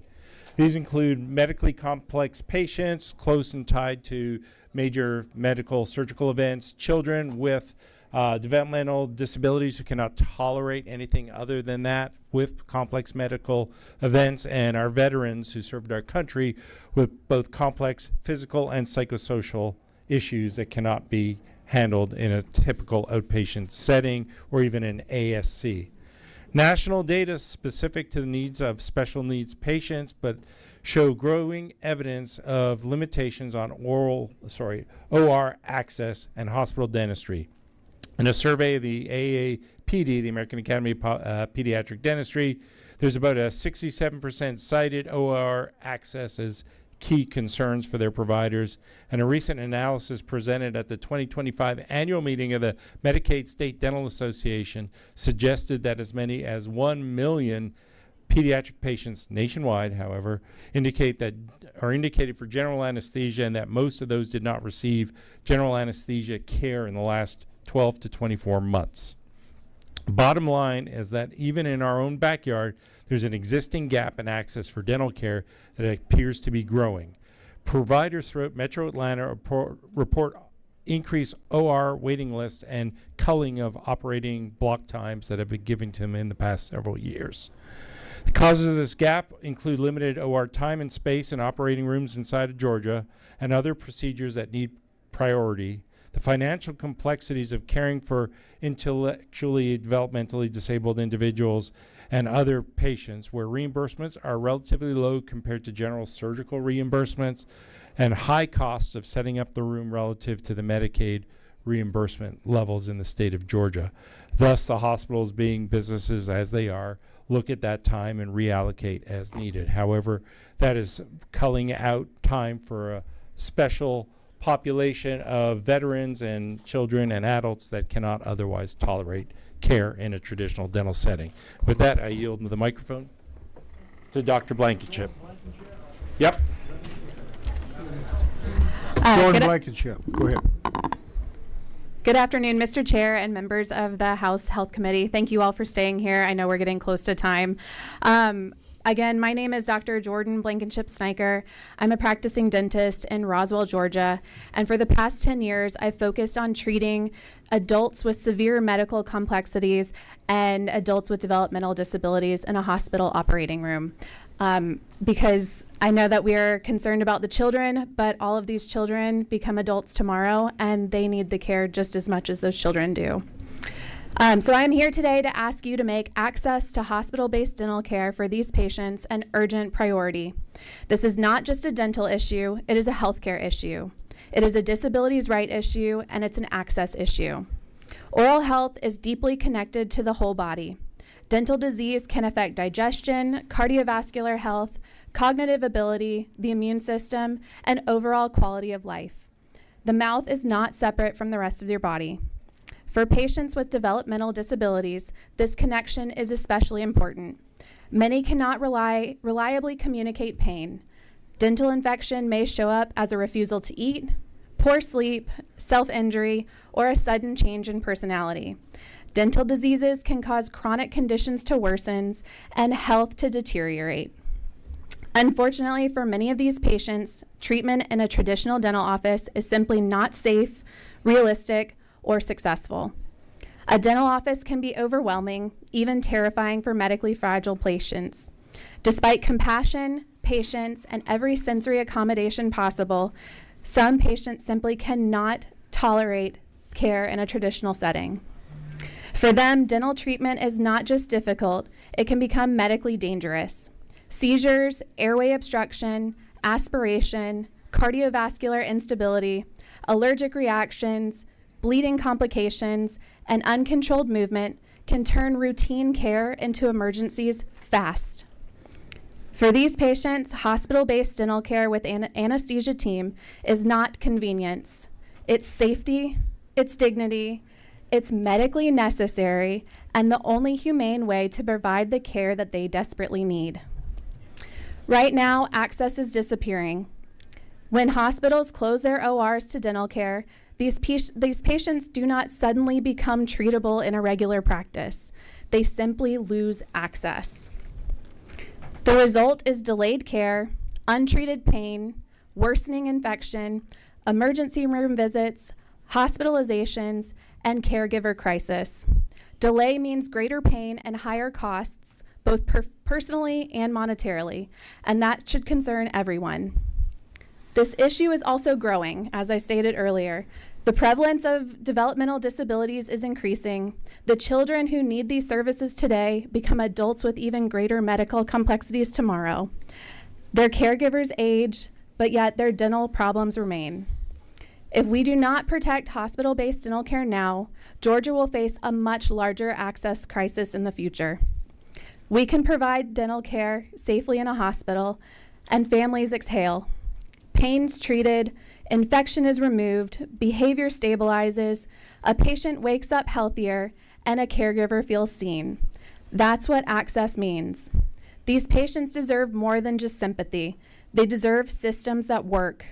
They deserve hospitals that make room for them. They deserve a collaborative network of providers dedicated to treating patients based on their individual circumstances. And they deserve advocates willing to say clearly, oral health is part of your health. Disability access includes dental access, and hospital-based dental care for adults with disabilities is protected. When dentists, anesthesia teams, major health institutes, and policymakers work together, I know we can make the difference that these patients need. Thank you for your time. Thank you. Thank you. Okay, next I would like to call Anna Adams up with the Georgia Hospital Association. Thank you, Mr. Chairman, members of the committee. I am Anna Adams with the Georgia Hospital Association. Let me adjust this microphone. I'm a lot taller than you. Sorry. Thank you for hearing from us today. We did some extensive research just to give you some background today on what is happening in our hospitals and their ORs with relation to dental services. And I want to first start by clarifying these dental services are considered elective because they are scheduled ahead of time. That doesn't mean that we are not available for emergency dental services. That is, of course, covered under EMTALA. When looking at the data, what we have in Georgia is more hospitals at this point who are allowing these elective dental procedures than we have hospitals that are delivering babies. And the vast majority of the hospitals that are not doing elective procedures, there are not a lot of dentists in their areas. Most of them are rural. One of the things that I do want to touch on today that I think is really important to point out is that our population is aging. It is changing, and hospitals are having to be dynamic in how they're responding to those needs. And so that means we have to do more surgeries, we have to do more emergency care, et cetera. So keeping those ORs open and available for those patients that have an acute need is of vital importance.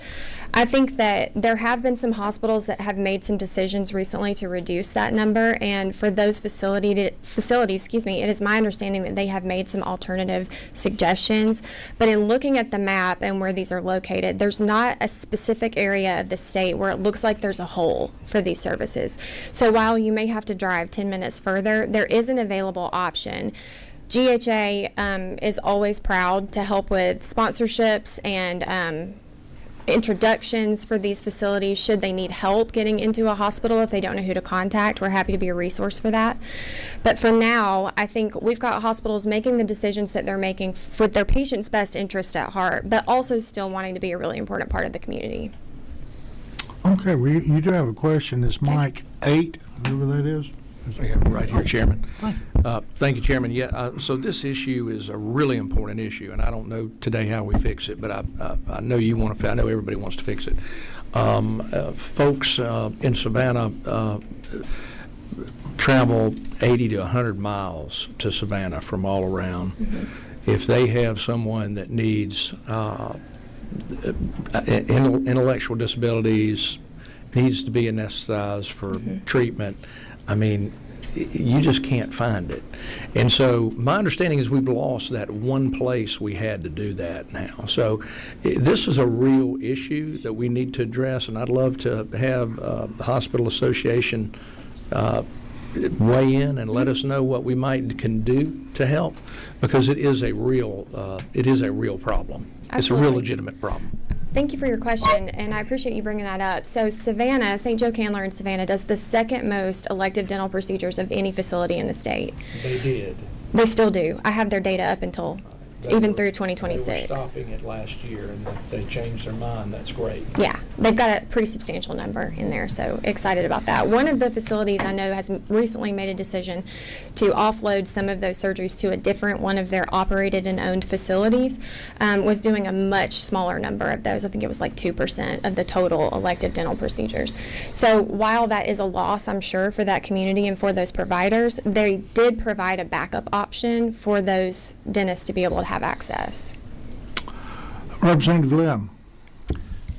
Thank you, and I would love to see the map. It goes back to the network advocacy conversation, because my understanding from speaking with Mr. Skipper at Wellstar is that you had conducted a poll and that it was verbal, but even with the Wellstar thing, technically they could say, the Windy Hill location appears to be the one that's going to stay open, but there are questions about scheduling, et cetera. So I think it's digging down deeper into what access actually means is important, particularly we're doing it on a statewide basis. And personally, I would love to see, I don't know how much we can do, particularly about the Wellstar issue. It seems to me from communications with both parties, I think I see Dr. Kurtzman over there, that there's been a lot of miscommunication. So anything that can be done, especially in the lead up to, I believe, the July 15th, for all of the parties to get in the room would be great. But more broadly speaking, mapping that out and truly seeing what access looks like.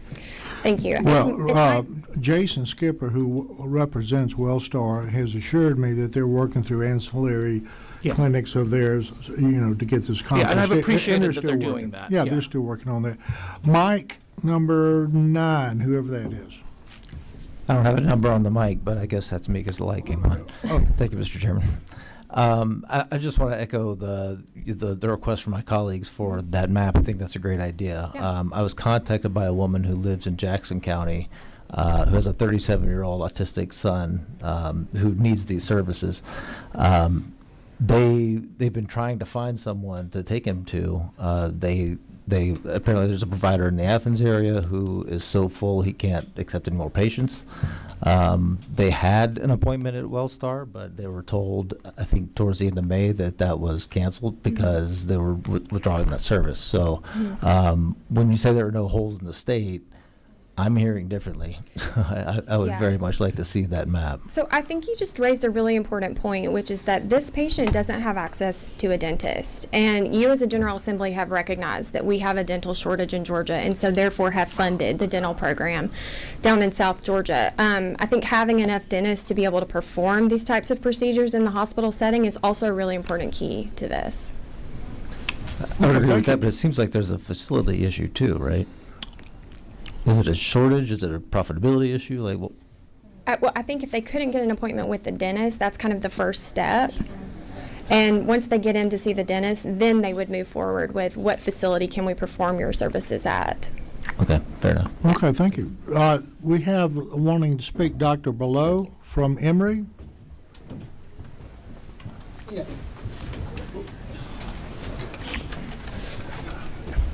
Thank you, Chairman Hawkins and Board.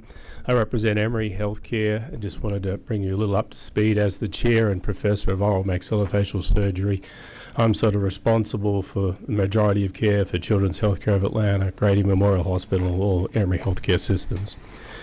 Right now there is issues in terms of access to be able to get in to see us. Most of us have waits that extend for months and months before you can get in because the capacity outstrips our ability. There is 200 oral maxillofacial surgeons in Georgia, and there's 5 of us at Emory, and we've just increased that to 7 starting in a couple of months. And we're looking to expand our services with build-outs at Emory Healthcare institutions, particularly Emory University Hospital, Midtown. That should provide some access and an improvement. But right now, there are simply more patients than we can physically take care of, and we're one of the few institutions that take care of everything. So the dental services are really important, but we deal with the trauma, the cancer, the reconstruction, the jaw joint replacements. We're number 1 in the United States for many of those things, and our referral pattern is from all of Southeast of the United States. So we're sort of at capacity as best we can, and that provides some challenges. I was on call for a week and I have a full 3-day operating room schedule plus 2 days in clinic like my partners. And as I said, we cover Grady and all the other hospitals, so we're everywhere, and we have 25 residents in training. On the particular 6 days that I was on call, I took 38 calls from the Emory transfer service for other entities and institutions looking to transfer patients for me to take care of. And I have to manage that on top of my full schedule as it is. So you can sort of imagine we have a lot of access issues, and we really can't manage all of Georgia alone. We really need some support in terms of reimbursement, in terms of encouraging others in the private sector to help make this manageable. We'll continue to do what we can for the patients of Georgia and for you all to the best of our ability, but we're sort of at capacity. Right. And thank you for your comments. I would suggest that maybe you and Ms. Adams get together with her association, the Georgia Hospital Association, and see if they can provide some help in this, because it sounds impossible what you're doing, but I really appreciate everything you do. Yes, sir. Thank you. Okay, we've got another subject to move to, and that is the diabetes-related amputations. Andy Lord, would you like to get up and speak? Up there, yep. I'm sorry. Oh, I can't hear you. You need to get to a mic. I just asked for you to speak, so go ahead. I'm so sorry, Mr. Chairman. Yeah. We had sent in slides from Dr. Alabi from... I'm sorry, we're I know the at... time is late. Yes, I think you all have them printed in front of you, so I'm happy to let you know next slide when we get to it. But there are only 8 slides. I will be brief in each of them. Except the last one. So good afternoon, everyone, Chairman Hawkins and the members of the committee. My name is Dr. Olamide Alabi. I'm a vascular surgeon and associate professor of surgery at the Emory University School of Medicine.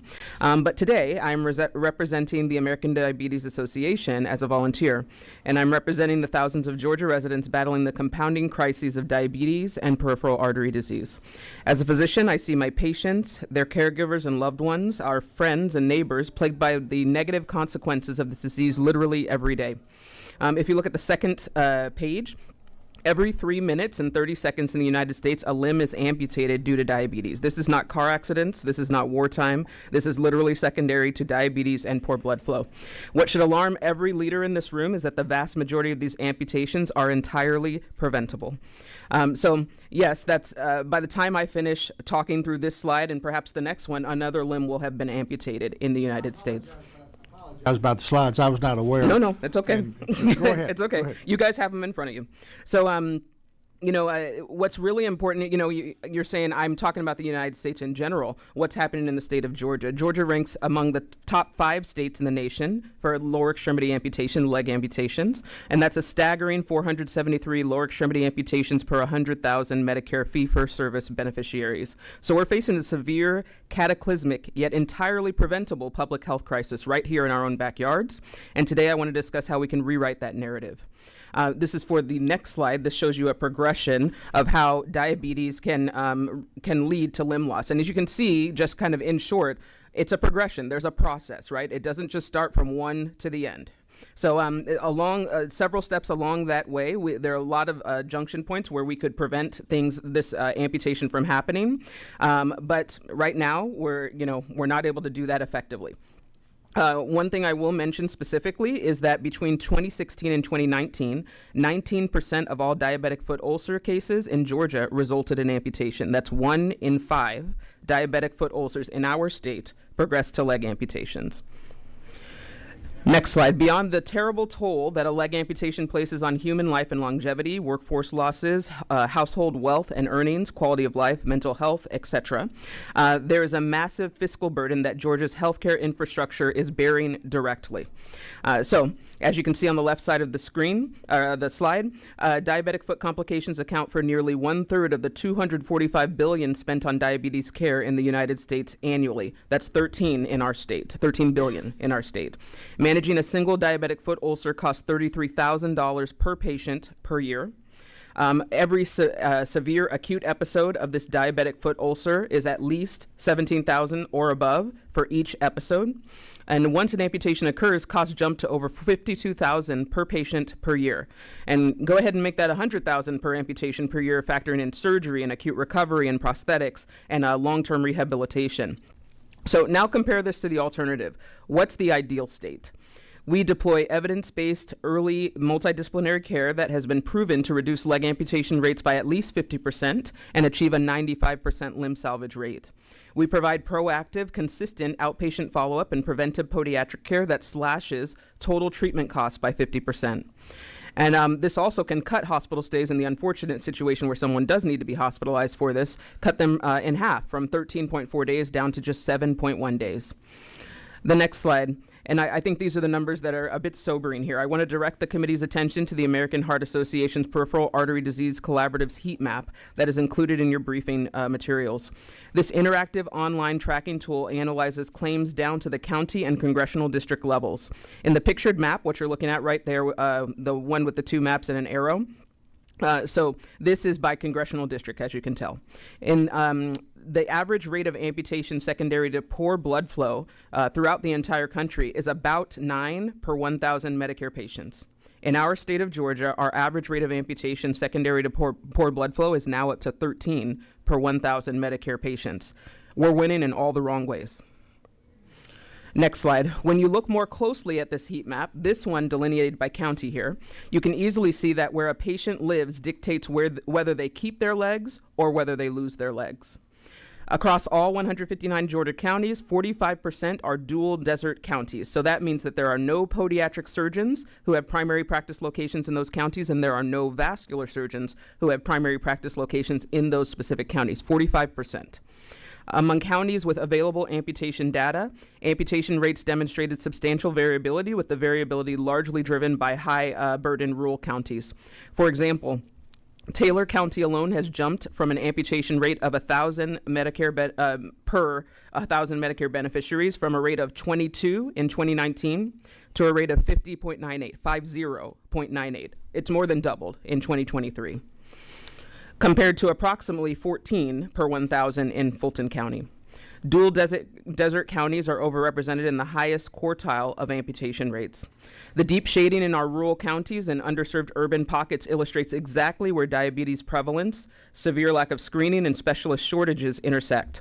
And it's absolutely unacceptable that a Georgian's geographic location determines their physical wholeness, quite literally. This data proves that our current model is reactive and not proactive. And if nothing else, this right in front of you, that's our call to action. So we urge that the committee to support policy measures that strengthen preventive care in our communities. The good news is that this crisis is not insurmountable. We know who's at risk. We have some data that shows us, in a Medicare population at least, where many of the amputation hotspots are, and we know what works. First, I recommend that we create a statewide Georgia Diabetes Amputation Prevention Initiative and build a Georgia Amputation Surveillance Dashboard. Because if we can measure it, we can manage it. We can't effectively address a problem that we do not track, identify, report out, or understand.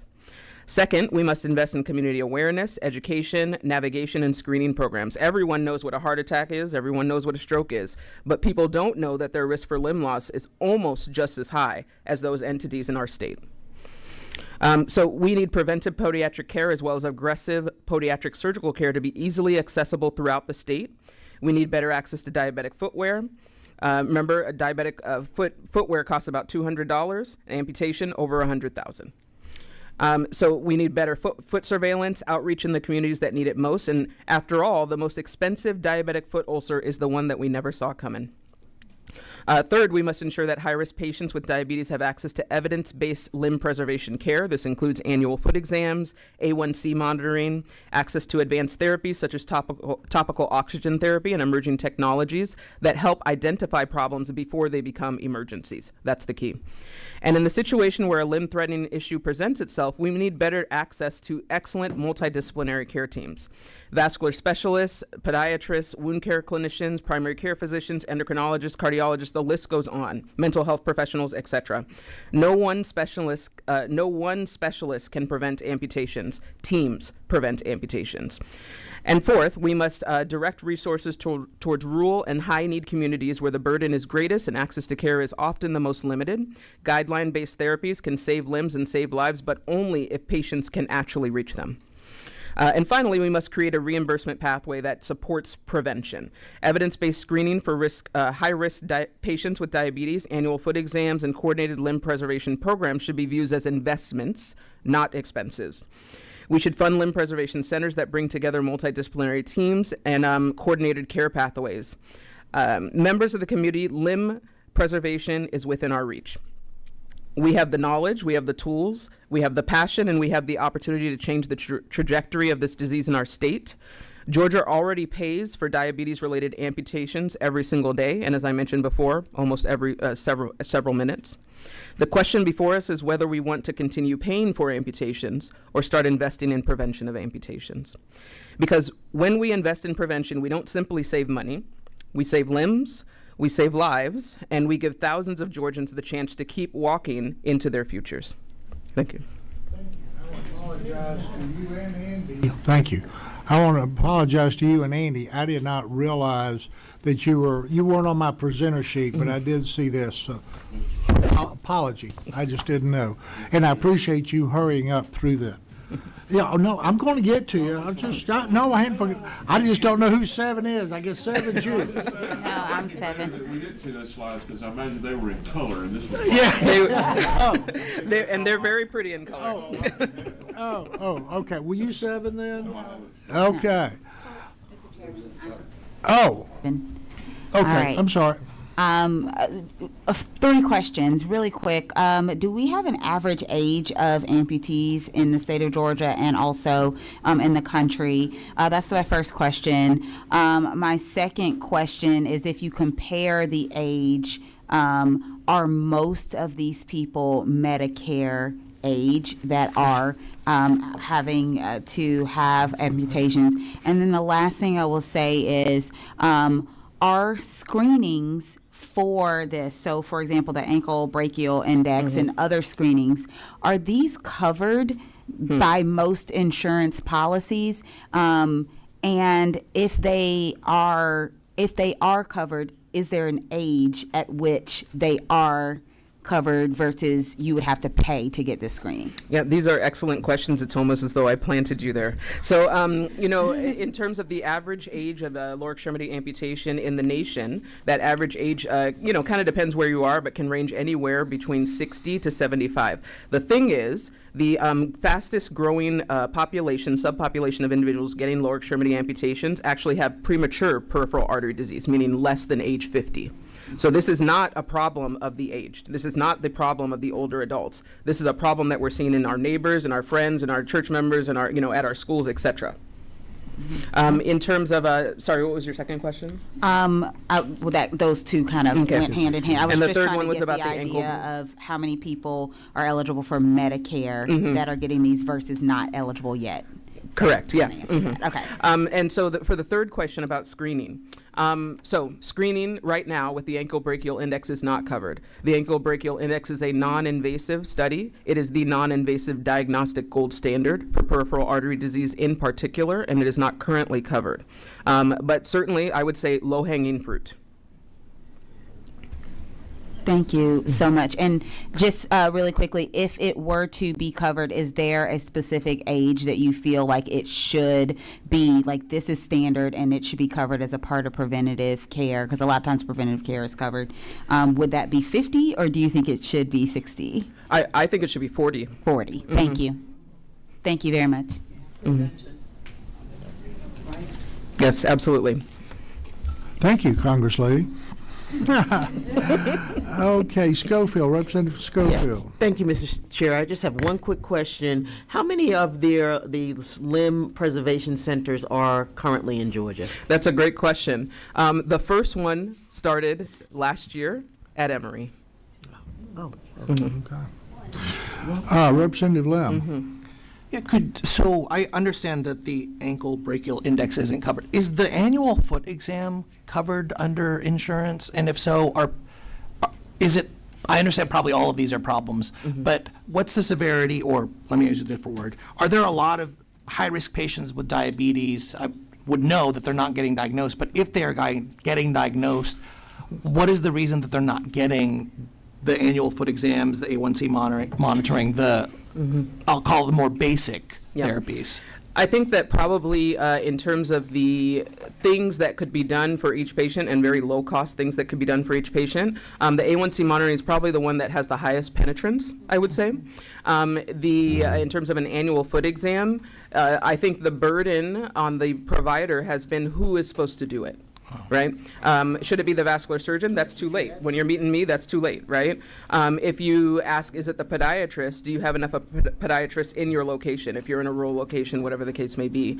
If it's a primary care physician, you're inundated with so many things. Is that really appropriate to be placed on the block of that person? So right now, there is no one who is really owning the podiatric foot exam exactly. Just quick, is it? I understand we put a lot on PCPs. Is it your opinion that they would be capable of administering a foot exam? Oh, absolutely. Okay. Yes, absolutely. Not an ankle brachial index, but a foot exam. Yes. Representative Davis. I'm thinking of the fact that you said we're in the top 5. Considering prevention and having the test, is the test expensive, so expensive that it wouldn't be worth us, moving forward to have it covered? I mean, what could we save if we did the prevention as opposed to how we're doing it now? The test is not expensive. The test takes less than 15 minutes to perform as well. It is a formal ankle brachial index in a vascular lab. Not every setting has a vascular lab, but a poor man's test ankle brachial index is a manual blood pressure cuff and a Doppler machine. Right. Yeah. Thank you. I want to thank you for being here today, and thank you for your testimony, and thank you, Andy, for providing this. This is very important. We dealt with some legislation on peripheral arterial disease from Representative Douglas last year. I thought hopefully we can come back and look at that again, maybe get something done on this. Thank you very much. Thank you. I want to thank the committee for your time. I told you it would be 4, and we're after 4 now, but we'll have some people out there that came that want to speak. So if y'all need to leave, I appreciate your commitment, but I'm going to listen to some of these folks. So it's up to you, okay? APRN, I think you've been sitting there so patiently, and I appreciate that. So would you introduce yourself? I don't think I have your name up here. Yes. Good afternoon, Dr. Chairman and representatives. Thank you for staying. I appreciate you giving me the opportunity to speak. My name is Holly Hart. I'm a board-certified psychiatric nurse practitioner, small business owner, staff nurse practitioner in a pediatric emergency setting, an expectant mother hoping to raise my daughter in a state that welcomes healthcare professionals, encourages entrepreneurship, and expands access to care. I am deeply concerned that the proposed ownership restrictions would significantly worsen access to mental health care in Georgia. We all know it's already a problem. 90 Georgia counties do not have a psychiatrist. People wait months for care, and some never receive it, resulting in 30,000 to 40,000 suicide attempts annually, with over 1,600 deaths in Georgia. That gap is where NP-owned practices step in. I started my career working in a physician-owned practice where nurse practitioners had to see 2 to 3 patients an hour.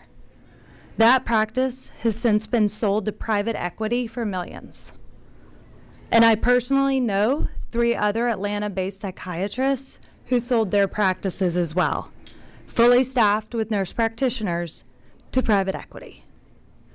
Each of those 4 physicians remain employed. They remain employees of the private equity firms that purchase those practices. This makes me question whether ownership status alone is truly what determines quality or patient safety. Today, I own my own practice, where my patients receive 3-hour evaluations and 1-hour follow-ups. It grants me the time to collaborate with therapists, primary care providers, families, and my delegating psychiatrist. Many of my patients have autism, trauma, chronic pain, and medical comorbidities. Many come to me after years of struggling to find care that gives them enough time to be fully understood. The medical board's executive director today said, Jason Jones, that there are no talks of physicians being required to own our clinics. However, if physicians cannot be compensated for their services to collaborate with us, then they effectively must own our clinics. Practice ownership allows me to prioritize quality over volume, in part because I am not influenced by the profit motives of a third party. By imposing new physician ownership requirements instead of relying on customized collaborative agreements, which the state has allowed for over 15 years, we are simply replacing one incentive structure with a worse incentive structure. I respectfully ask this committee to consider 3 simple questions. First, if the goal is to improve quality and protect patients in Georgia, what evidence suggests that requiring physicians to be unpaid will achieve that outcome? Secondly, if I am legally licensed in Georgia by the law to diagnose a patient and prescribe them medication, as well as having the personal and professional legal liabilities associated with those actions, why am I not trusted to own the very practice in which that care is delivered? Does that distinction truly serve our patients? And finally, how is it fair and consistent if anyone in this state, even non-physicians in private equity, can own my clinic in entirety and compensate physicians, except for me as the clinician? There may be sham agreements, yes, but those should be dealt with on a case-by-case basis. Sham ownership structures can occur just like sham ownership. just like sham agreements. Georgia should not default to assuming that all compensated collaborative agreements are shams. And I do want to mention they talked about third-party companies. Prior to my current collaborative agreement, I worked with 2 physicians using a third-party agency, and they were not sham agreements. And I personally was able to get a hold of them anytime I needed to in order to collaborate. I also know many people who work with them currently with good collaboration. These restrictions will not expand access to care. They will reduce it and replace the current perceived problems with different problems. I'm asking you today to carefully consider the consequences of these policies. Our patients need more options, not fewer. Thank you. You have a question. Representative Davis? I'm with you on this ownership. It's throwing me off because I'm thinking of an engineering company. A private individual can own an engineering company as long as an engineer holds a specific position in that company. And then I look at what you do. APRNs, on the other hand, even though they're actually within the profession, understand you have a board that oversees how you operate. If you do something wrong, they could punish you or take your license on both sides, right? The doctor and the nurses.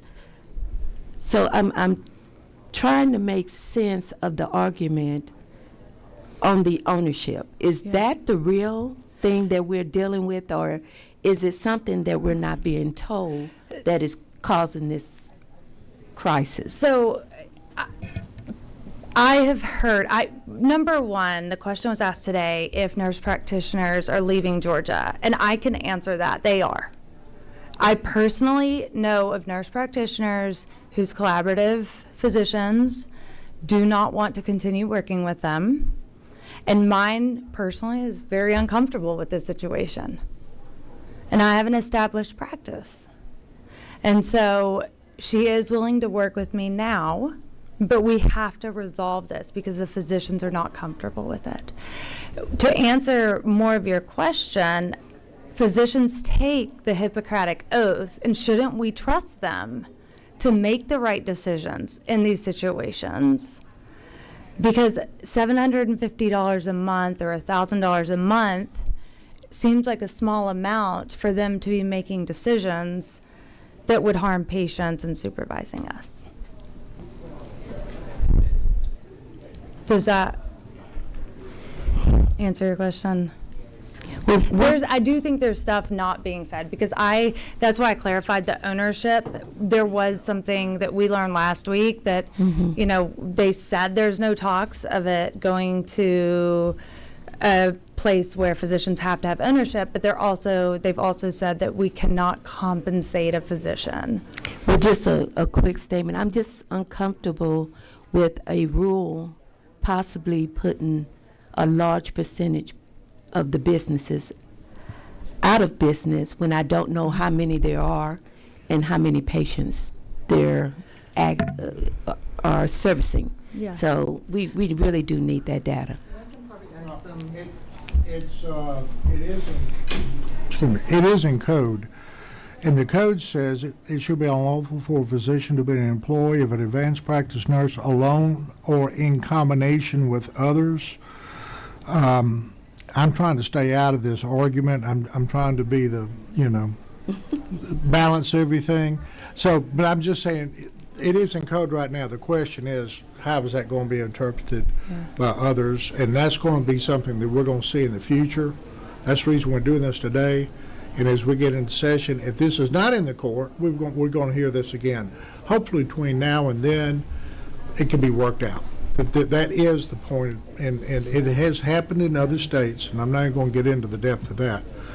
But thank you. And I've still got some more people that have signed up. Thank you. Appreciate it. Is Tim Davis still here? Nope. Rob? Is it R-O-B-B? Is that the last name? Yes, last name. Sorry. I can't quite read your handwriting on the first name, sorry. That's too bad. I should tell you I'm a doctor because of the handwriting, but Oh, okay. Well, thank you. Hi, everyone. Thank you all for staying. I'm Darcy Robb. I'm the Executive Director of the Georgia Council on Developmental Disabilities. We put together a bit of research and policy information, my staff and I did, so I want to share that with you, and then I'll be very brief.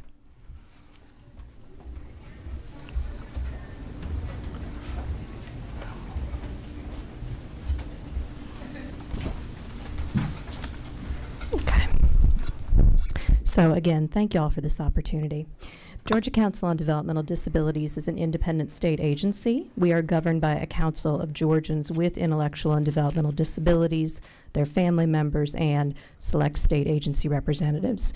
And our mission is to make the kind of social and policy changes that will let Georgians with IDD and their families live, lead, learn, work, play, and worship in their Georgia communities. The reason that I'm here today is because my members have been quite concerned about some of the conversations y'all have heard today, namely about the potential rate cuts, as well as about the dental services.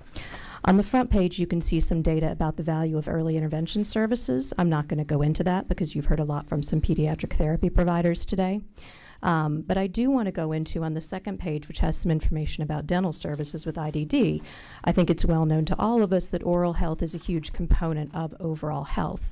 What's not as well known and what the research indicates is people with IDD experience disproportionately high unmet dental care needs. And that statistic that really caught my eye down there is midway down the page. Less than half of Georgians, in the most recent year of data we could find, less than half of them had had a dental visit at all in the past year. Now that's especially something to pay attention to because when preventive dental health goes untreated, that can lead to much bigger concerns further on down the line. And that also leads to a bigger cost investment on behalf of the state of Georgia. So I share this with you just because of a knowledge base. And we at our members, we're always concerned when folks may lose access to services. The last piece that I've attached there, since y'all clearly don't have enough to think about today, is we just want to be mindful of working with you and with DCH as states need to make hard decisions in the coming year and the following years with implementation of the federal H.R. 1 and of states needing to make difficult decisions about Medicaid cuts. We all know that the intent of these Medicaid cuts is not to hurt people with intellectual and developmental disabilities, but there's also a lot of hard decisions yet to be made. So I thank you for your time. I hope this information is helpful to you, and I encourage you to please use my team and I as resources in these policy discussions. Thank you. Very good presentation. Appreciate Thank you. that. Appreciate Yeah. it. Okay, let me see. I've got Tyler Adams. What?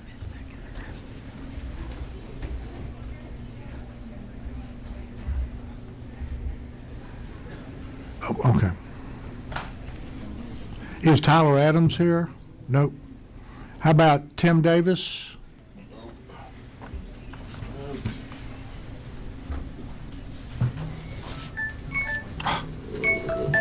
Sorry, you're out of time. I appreciate y'all. I'll certainly be brief. My name is Tim Davis. I'm the Senior Director of Government Affairs at the Georgia Nurses Association. I appreciate the questions from the committee during the presentation. Another presenter alluded to the fact that we have 90 counties, 90 of our 159 that don't have a practicing psychiatrist. I know y'all are aware of the stats that we have 18 that don't have a family medicine physician, 40 that don't have a physician practicing internal medicine, 65 that don't have a pediatrician, over half, 82 that don't have a practicing OBGYN, and then 90 that don't have a psychiatrist. And I think as you all think through how to respond to what the Composite Medical Board is broaching from a regulatory standpoint, that if Georgia is married to the existence of the necessity for a protocol agreement, and I could talk until I'm blue in the face about whether that needs to be or not, we should really be looking at things aimed at streamlining the process to obtaining one, incentivizing physicians to want to enter into one, because ultimately when regulatory barriers are put in place, the people who ultimately suffer from that our Georgia patients, are the citizens of Georgia in these places that we would consider healthcare deserts. And so we want to empower our APRNs to practice to the extent of their education, their training, their certification nationally. And if a protocol agreement is a way that they can do that, for a person who needs a prescriber in a county with no physician, it's not a question of, is the psych mental health MP on the bypass better than the psychiatrist that's in town? It's a question of, is the psych mental health MP that's in my county better than no prescriber at all? And I think to the extent that we can empower nurses to be able to do that, it would behoove us to do so. And we've got some great ideas about how we can maybe streamline that process for nurses. So I'd love to continue to collaborate with not only this committee, but the members of the General Assembly and anybody who's interested in hearing a little bit more about it, and certainly grateful for your time today. Well, thank you. You know, I have looked into this a little bit, and I am concerned that states that do have the APRN extensions and all, and autonomy, like Florida, national average is 18 to 20% are practicing in rural areas. So I'd be interested in seeing those numbers go up, and especially in our state, before we start down a new path. But anyway, like I said, I'm trying to stay out of this. Who is number 5? Is that Representative Levin? I have no problem not staying out of it. I would love to see.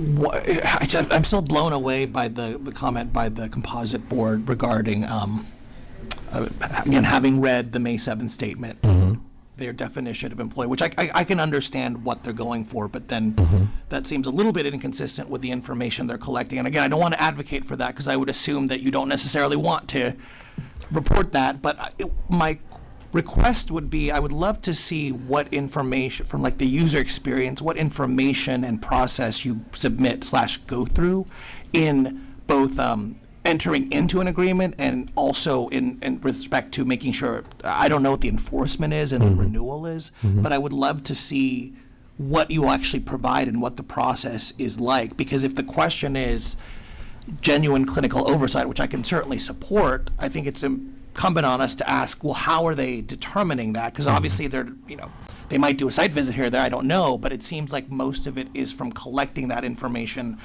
up front before approving an agreement. And so I think I would love to see what the information is actually collected. We can certainly work with you and collaborate with you so that you have a full understanding of what it looks like. You know, we've been inundated at the Georgia Nurses Association, I know UAPRN, and also the Board of Nursing, from nurses who either can't get a protocol for whatever reason, already have one, but are worried that their physician is now going to pull out because their licensing board is saying that they can't be compensated in any way, shape, or form. But then also, there's a number of APRNs who have pending protocol agreements who feel like the rules and regulations that are being applied to say who gets approved and who doesn't aren't standard across the board. And that's how it feels, at least. So I'd be happy to help inform you of that process and some of the people and where they lie within it, for sure. And I think, Mr. Chair, for the record, I wish Chairman Hatchett were still here. I think it would be weird if we didn't acknowledge what's been recently coming about the Georgia Composite Medical Board. And I don't want to get into that, but it seems to me that it would be incumbent upon us to maybe fund them more. Well, we've been trying to do that. I know. We put I know it on in the House budget. side. Yeah, it's been going in the budget, and Chair Lady Darlene Taylor has been excellent about. Well, I know on the House that. side we've been. I've got a chart of what we asked for and what we got. Like I said, we're not getting. That's why I want it on the record. Yeah, we could be here until tomorrow. I think all of our regulatory boards would benefit from some more resources, for sure. Certainly nursing. Yeah, I think it's Representative Davis. Quick. Can you provide the information that the other people could not, like how many APRN-owned businesses they're speaking about? We can certainly try. I would have thought that the first place for you to get that information would be the people who are approving the protocols to give it to you. We do know from a nursing perspective how many nurses there are. Via relicensure now, we have a survey that nurses have to submit in order to relicense, and in that survey, we're collecting data about where they're practicing in the state and in what capacity, and so that information certainly will inform some of those questions.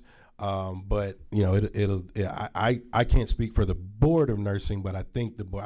I don't believe the Board of Nursing has, you know, a list per se. But I can certainly endeavor to try to find one for you for sure. Well, you know, I noticed that the law continues by saying such conduct should be subject to the sanctions of the Georgia Board of Nurses as to advanced practice. Yeah, so it's in code. A lot of things in code that we would like to highlight. For Boy, sure. yeah, that is a long list of things, that's Right. for sure. Thank you. Thank y'all so much. Listen, thank you for what you do. I'm not being critical. I mean, I know this is healthcare is evolving at such a rapid rate, and the healthcare that we can provide in rural counties where we're having problems getting healthcare people there is different than in the metropolitan areas, and even within the large cities. Mm-hmm. We still have some deserts, you know, where people are having a hard time getting healthcare. Yeah, I had a good story about a guy at my barbershop that can't get surgery because the anesthesiologist wasn't there, but I just omitted that for y'all's the sake of y'all's time. I appreciate y'all sticking by and paying attention, and thank you so much for your work. Thank you. I got one more signed up. Roland, can't read the BEHM, is that right? Is Roland still here? Nope.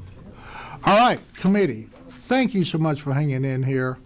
You know, I've sort of broken my own rule about 2 hours, but there was so much here that I failed you.